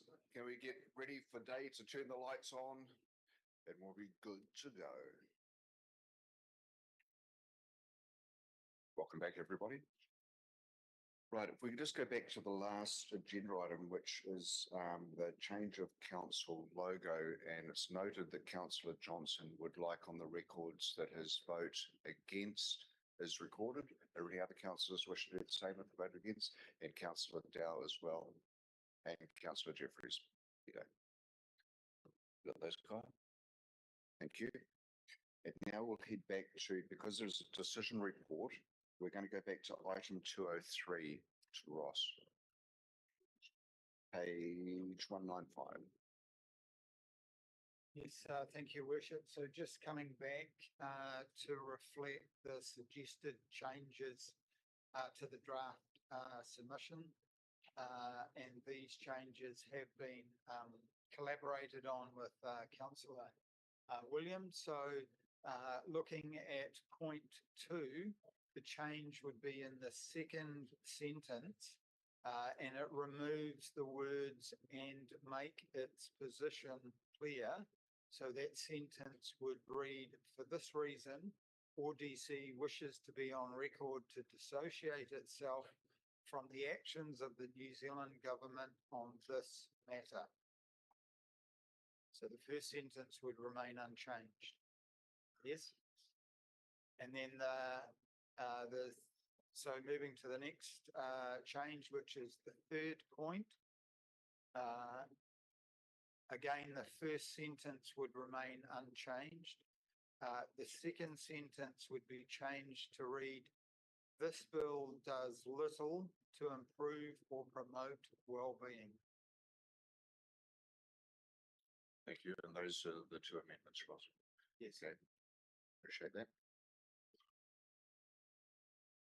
So now we're up to, sorry, I'm scrolling back up to the staff recommendation. And that is that Ōtorohanga District Council approve the submission document number 791794 to the Justice Select Committee on the principles of the Treaty of Waitangi. Bill. I'd like to move that with the amendments as indicated. Okay, thank you. I'd like to move that. Second, Councillor Williams. All in favour, please raise your hands. Against? Would you like your against noted? Thank you. Carried. Thank you, Ross.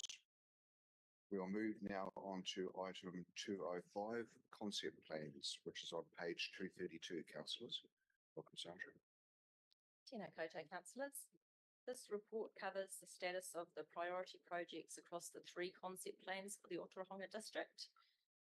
In the appendix that you have, there's just a couple of updates that have happened since the agenda went out. I'll just cover those off. Item 6, the Ōtorohanga Fitness Trail.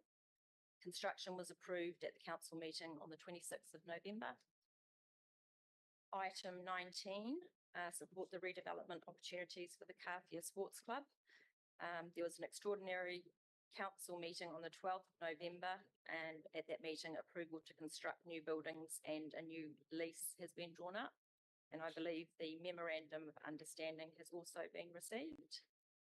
And item 33, develop, implement economic development strategy. The draft implementation plan was endorsed at the council meeting on the 26th of November. I'd like to take the report as read and happy to answer any questions. Thank you. Any questions, councillors? No, the absence questions. Good to see, Sandra, the progress has been made on there, and great report again. Thank you. Thank you. So we have the recommendation that the Ōtorohanga District Council receives a report, concept plans, implementation update, December 2024, document number 790125. Do I move on a second of that, please? Move Councillor Johnson, second Councillor Tamaki. All in favour? Against? Carried. Thank you. Moving on to items 206, community facilities activity update for the month ending 30 November 2024. And welcome, Jared. Page 237.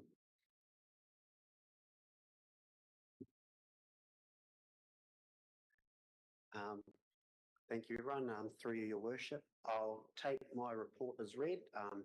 Just go over a couple of the big items on there. We had our blessing and opened our Windsor Park toilet, which was a pretty prestigious event.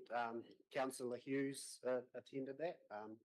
And then Wikitoria actually very informative and gave us quite a bit of history around that area, which was awesome to hear that while we were in there.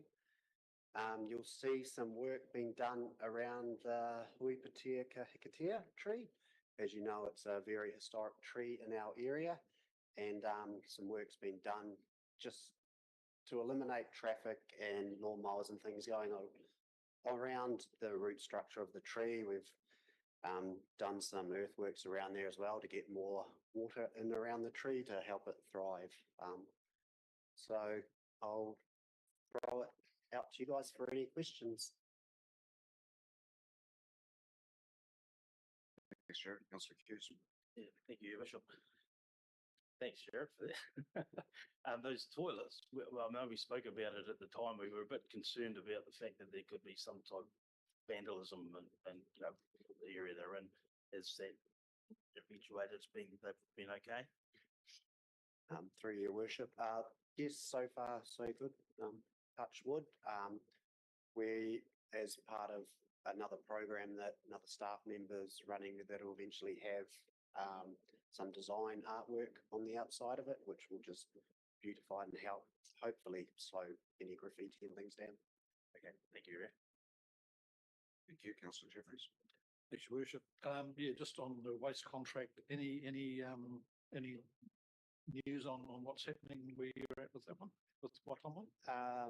So we are at the point where later this week we'll hopefully be signing the extension. Our contractors are on board at the stage, and we just need to formalise that now.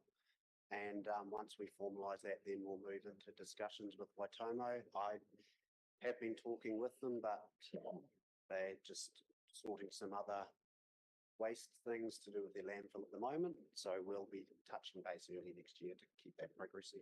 Great, thank you. And just wanted to say thank you too for the work that's been done at Onamiti Reserve with the new barbecue tables there. They've been extensively used already, as I understand. And they certainly made a big difference to that animal area there. And also the work that was done around the library. That was welcome. So thank you for that. Very good. Thank you, Councillor Dow. Oh, Jared, I had a few people from the community were a bit upset because they reckoned I was doing weed spraying in the school holidays. Could council not do weed spraying outside of the school holidays? I don't know. You know about that? Through your worship, that was our broadleaf spray. Unfortunately, the season for that broadleaf spray is small, and our contractors are not just doing ours. It's done. The parks were done. They started at 6 in the morning. Yeah. I know this because I come and let them into the parks. It's quick setting, so by the time any people are actually on the playgrounds, they're well gone, and it's fine for access. You could smell it, though. It's quite strong when it would be used. But anyway, I was just wondering if it's not possible to do it outside of school holidays, the parks, but obviously. Because of the fact it was, that's why they started early. They don't, they prefer to have no one around while they're doing it. And it's also extremely calm, no wind at 6 in the morning. That's good. Yeah, point noted, Councillor. No further questions, councillors. So recommendation is of the Ōtorohanga District Council received a report titled Community Facilities Activity Update for the month ending 30 November 2024, document number 790, filed by two, moved by seconder, Councillor Jeffrey, seconded Councillor Johnson. All in favour? Yes, carried. Thanks, Jared. Thank you, everyone, and have a enjoyable festive season. You too, mate. Moving on to item 207, Civil Defence Emergency Management Report for 31 July to 31st October 2024, page 240. Welcome, Tony. Kia ora anō, and you'll notice that I'm not those times. He sends his apologies. So I'm presenting this on his behalf. This is a quarterly report presented to all three councils under our shared service agreement. And if, I think all of you know Dave, he's our emergency management operations manager, employed by the three councils collectively as a full-time civil defence EFO. I'll take it as read, but there are some things I wouldn't mind just drawing your attention to, if I may. So under 4.2, there was a previous emergency management bill which has been withdrawn.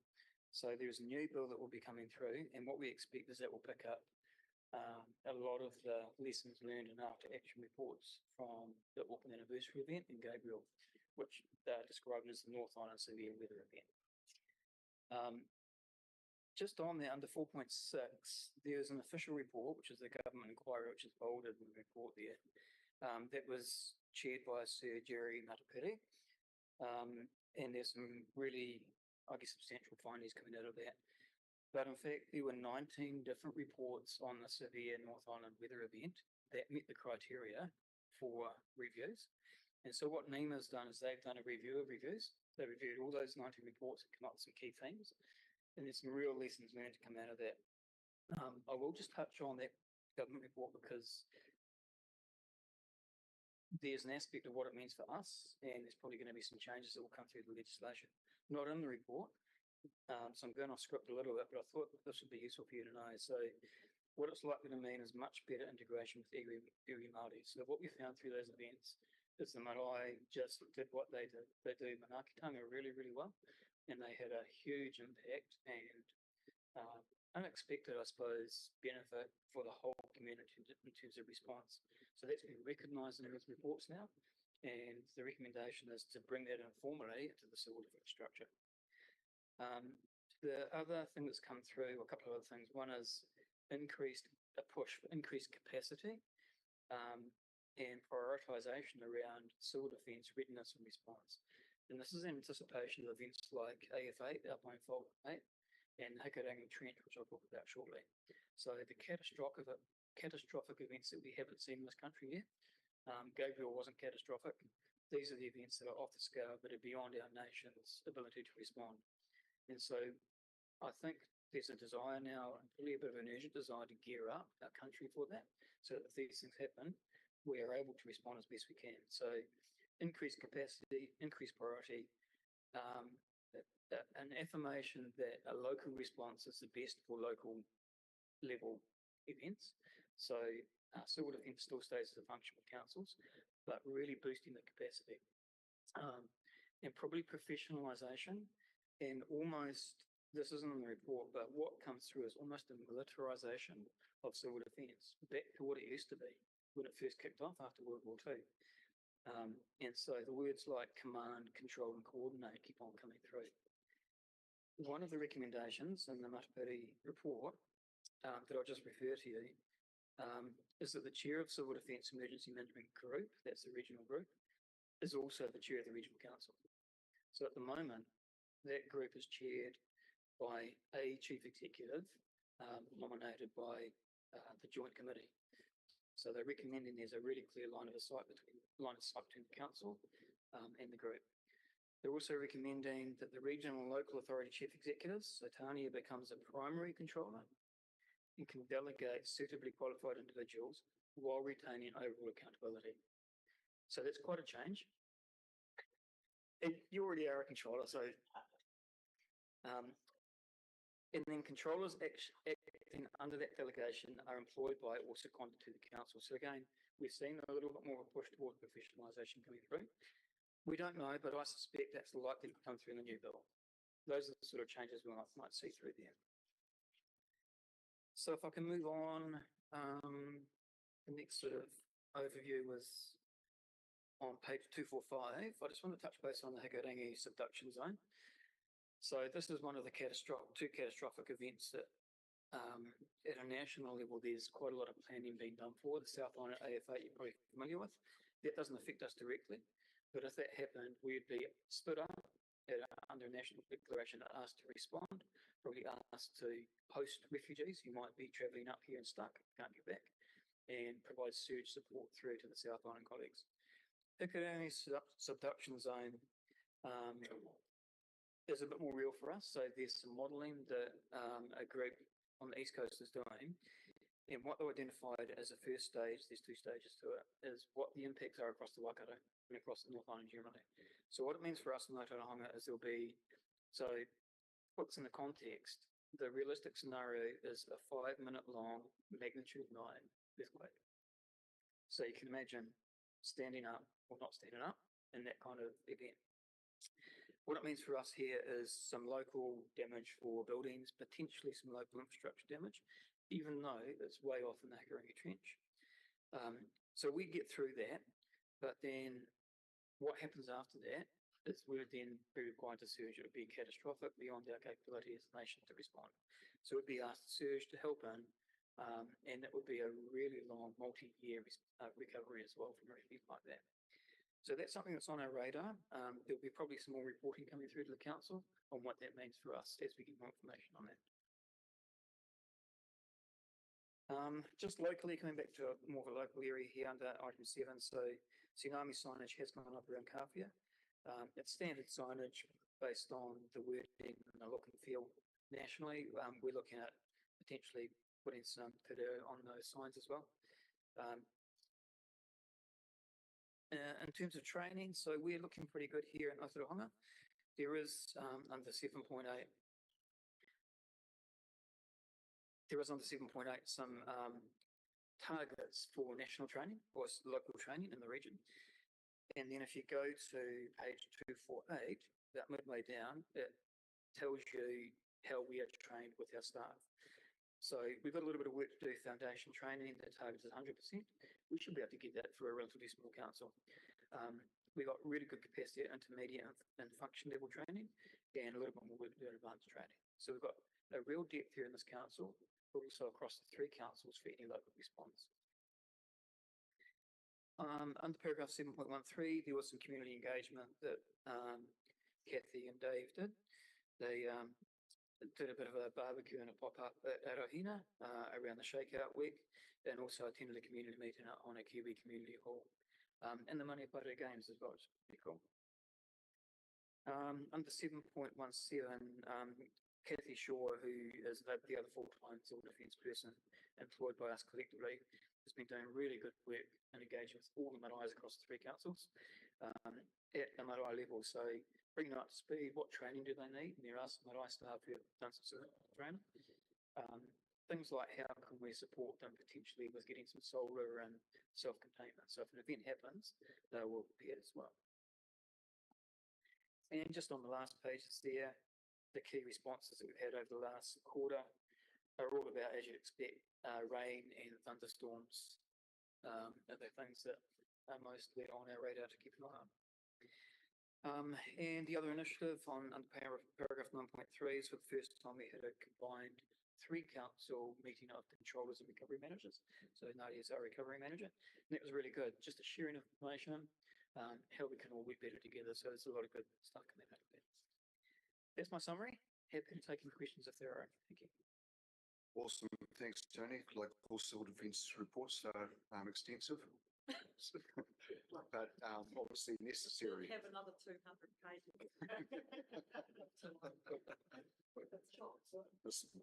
Councillor Jeffries. Thank you, Worship. Yeah, while you're on 7.17, Tony, I noticed that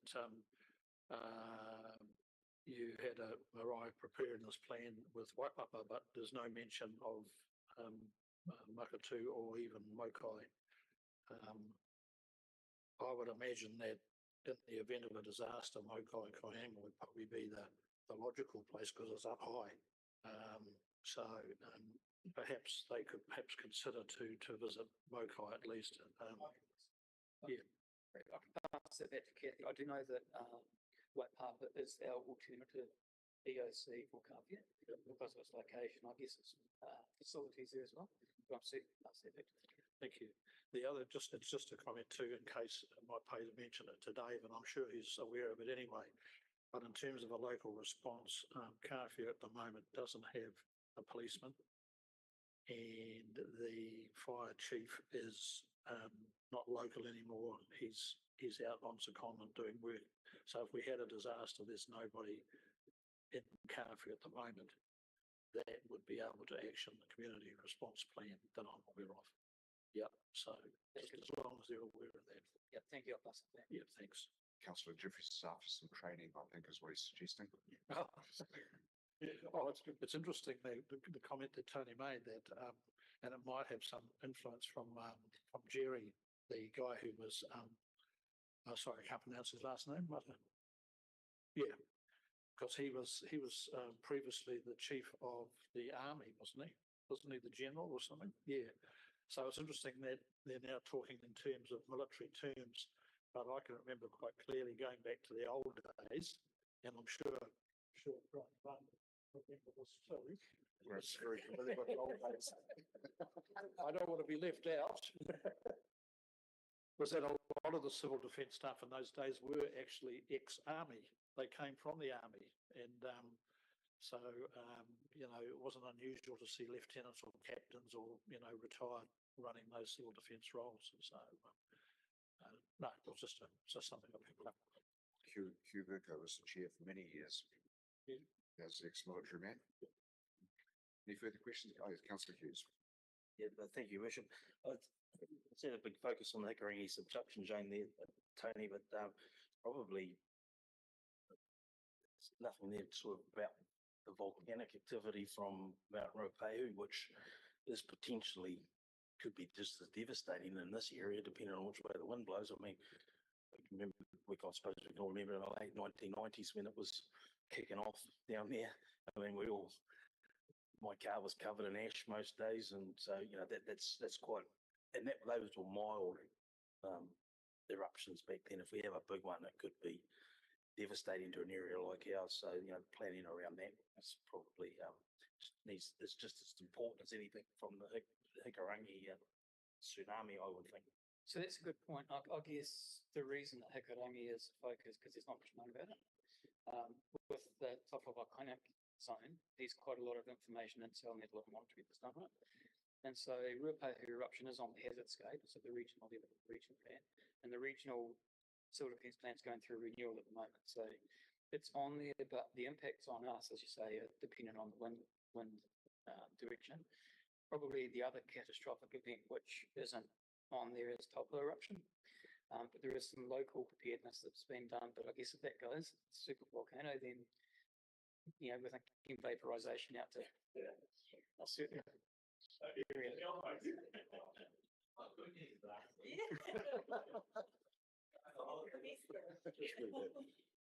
Thanks, Tony.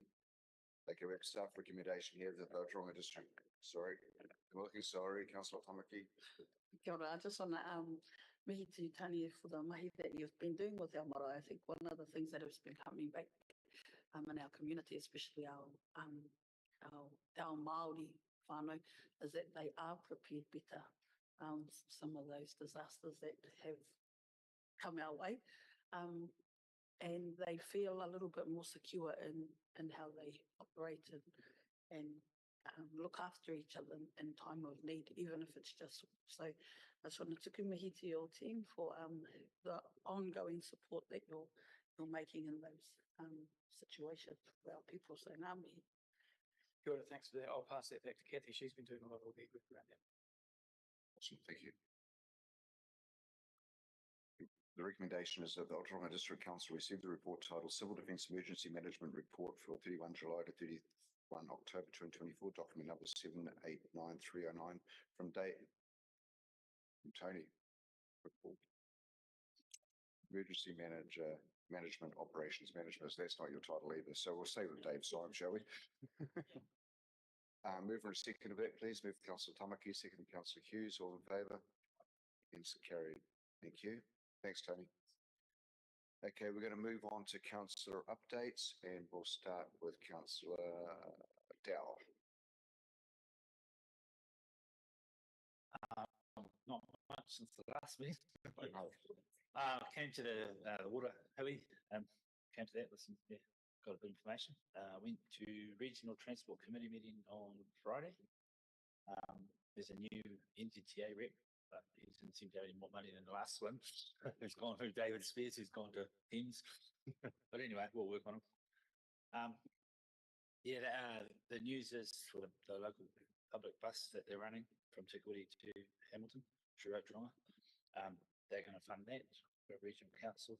It's funding it. So it's going to be a regional council race, not Jodo race. But anyway, but no, they're going to going to do a review of how it's all sort of funded, you know, which we, so, but yeah, at this stage, it's going to, the service will keep going and do the review and then put it up from there, I suppose. That's about me. Oh, key with the parade too, Christmas parade. It's good, great turnout for the community. So. It was, yeah. Thank you. Councillor Hughes. Thank you, Bishop. No, not much else. To the community board meeting on the 2nd. That's about all I've been up to. Thank you. Councillor Jeffries. Thanks, Your Worship. Yes, yeah, not much. 2nd of December, Jeff Good and I attended a hui at the Kawhia School relating to the issues that have been happening with the school bus service out there. And so that was obviously the service that was introduced following the closure of the hostel. There were some parents there and we believe it's been resolved satisfactorily. So I won't go into any more detail on that at this stage. 4th of December, just attended that Zoom meeting on the Three Waters reform with the iwi update.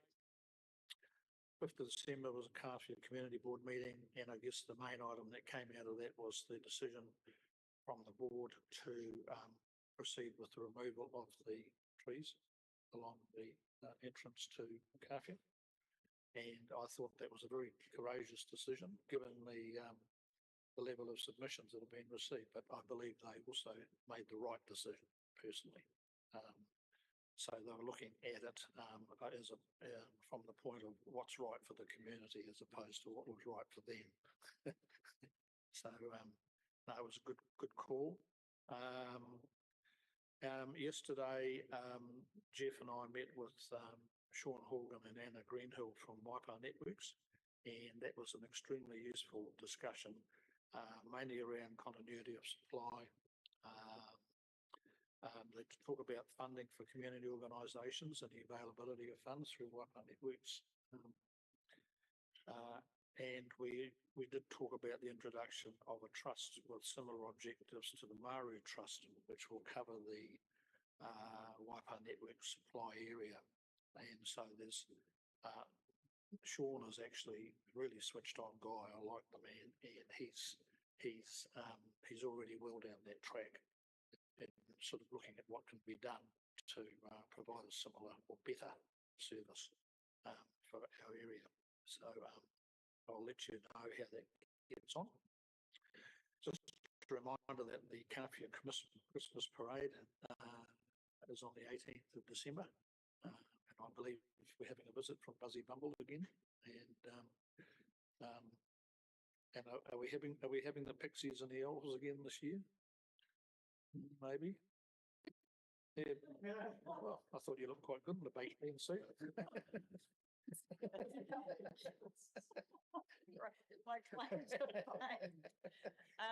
I'm not sure, but I can check with staff as to whether we're. Does anyone know if we're going out there? Yes. Yeah, there's a group of us going out. I think. Right. Annie and I are going out. I think the back bean suit. And yeah, can I just add my best wishes to everybody for Christmas. Have a safe, enjoyable Christmas, family Christmas, and best wishes for the new year. So, good. Thank you, Councillor. Councillor Johnson. Other than the I went to the Three Waters hui last week, yeah. Other than that, just fun stuff at the very successful Christmas market. There was so many people there. It was great turnout this year, and the Christmas parade too. So that's me winding down. Yeah, for Christmas. Thank you, Councillor Tamaki. Attended a hauora hui around the hub in Kawhia and the possible extension into other little rural communities. Attended Te Maruata online wānanga, which was quite cool around some foresight into next year and some of the stuff they're looking at. Attended the hui with mana whenua reps for the water and attended the Taiao Symposium held at the Marae Pik Trust Whare out Te Anga around initiatives moving forward into better equipping our different organisations that we have within the wider scope of Maniapoto around fixing up, or not fixing up, but helping each other to build better partnerships to get our taiao healthier. So Te Kauri Lodge was on top of the list, and probably the best presentation around a framework, building a framework for healthier environment. So, it's me. Councillor Wallace. Through you, your worship, listen to all my colleagues and they've been very busy. I've been super busy doing nothing. Councillor Williams. Kia ora. 2nd of December was our Civil Defence Day with the Joint Committee in the morning. Just one thing that came out of that was rescinding a previous resolution around inviting iwi chairs from the Tainui Waka Alliance to sit on Joint Committee for the purpose of providing governance and oversight. Rescinding in order to replace it with something that had a broader scope and is going to enable more conversations and better conversations about how iwi do participate, whether it's at a top-down or a bottom-up level. So, and there'll be workshops on that for Joint Committee early next year with the so that a draft and an amendment can be drafted for consideration that addresses that. We also have some training as elected members, and then as part of the building for experienced staff, there was a training session out at the old pilot training place out at the airport, a development leadership program for people working in the Sims area, in the training areas that's been discussed. Now, I just got the document there, but it was, building leadership. And one of the things that struck me when I walked in there is the value of having at least your foundation training to know what Sims is, instead of walking into the room and seeing it full of tables and clusters of people all talking to each other and not seeming to have any organisation, but actually there is a great deal of organisation and structure into coordinated incident management system. So I recommend everybody to at least do the foundation training and get an understanding of what it is. And also attended the Waikeria meeting here at Council with Tony, with staff. Obviously the opening is progressing and they're expecting that to be July next year. If it's filled to capacity with the new piece that is just had the sod turning on it, it'll be our second biggest village in the district. With the opening in July, there'll be about 455 custodial staff plus admin, and on the recruiting front, there's still 75 of those to be recruited, along with 64 more admin staff. There'll be when there's a handover from the contractors. At the moment, there's a bit of when we go on, you'll have noticed from when we went out last time that we had to have the high-vis gear, etc. That was because there's still a contractor in charge of the facility. Once that's handed over to the Department of Corrections, which will be early next year, then they're going to look at, Tony and his team will organise another visit by elected members to see the facilities out there. I've got some photographs here. Certainly changed a lot since we were there last time. So that was me, I think. Thank you. Thank you, councillors. Now we'll move on to item of business, page 263, which is the resolution registered. Tanya. Yep, through you, your worship. So just whizzing through them. So the Ōtorohanga Rural Water Scheme, we're recommending that resolution is removed from the register. We have sent a letter to Taumata Arawai initiating that. The next bunch of resolutions, C255, are all around water, and we are now at a stage where we've ticked off all of those actions, and we can remove that one. The following one is around C287 is around our waste contract. That's going to stay on the resolution list because we're still yet to implement some of that. Following one is the schedule of meetings, C300, that can come off. C301 is around the Ōtorohanga Community Board's fitness station. That one can come off. C302 is around adopting the strategic risk register. That can be removed. C303 is around Te Punga o Te Hapori Anchor Organisation framework, and that one can come off. So we're recommending those ones come off. Thank you, Tanya. Any questions, councillors? Staff recommendation is that Ōtorohanga District Council confirm the removal of resolution C 147255300 301 302 and 303 from the register. I'd like to move that. Second, councillor Wilson. All in favour? It's carried. Now, just a question. Do we? Yeah, I'm just getting clarification.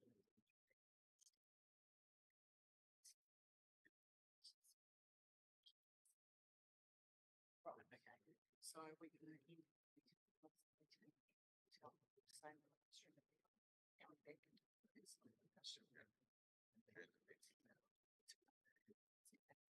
Cool. Okay, councillors, we're going to adjourn the meeting and go to lunch, and then we'll come back into public excluded and return. Is that correct?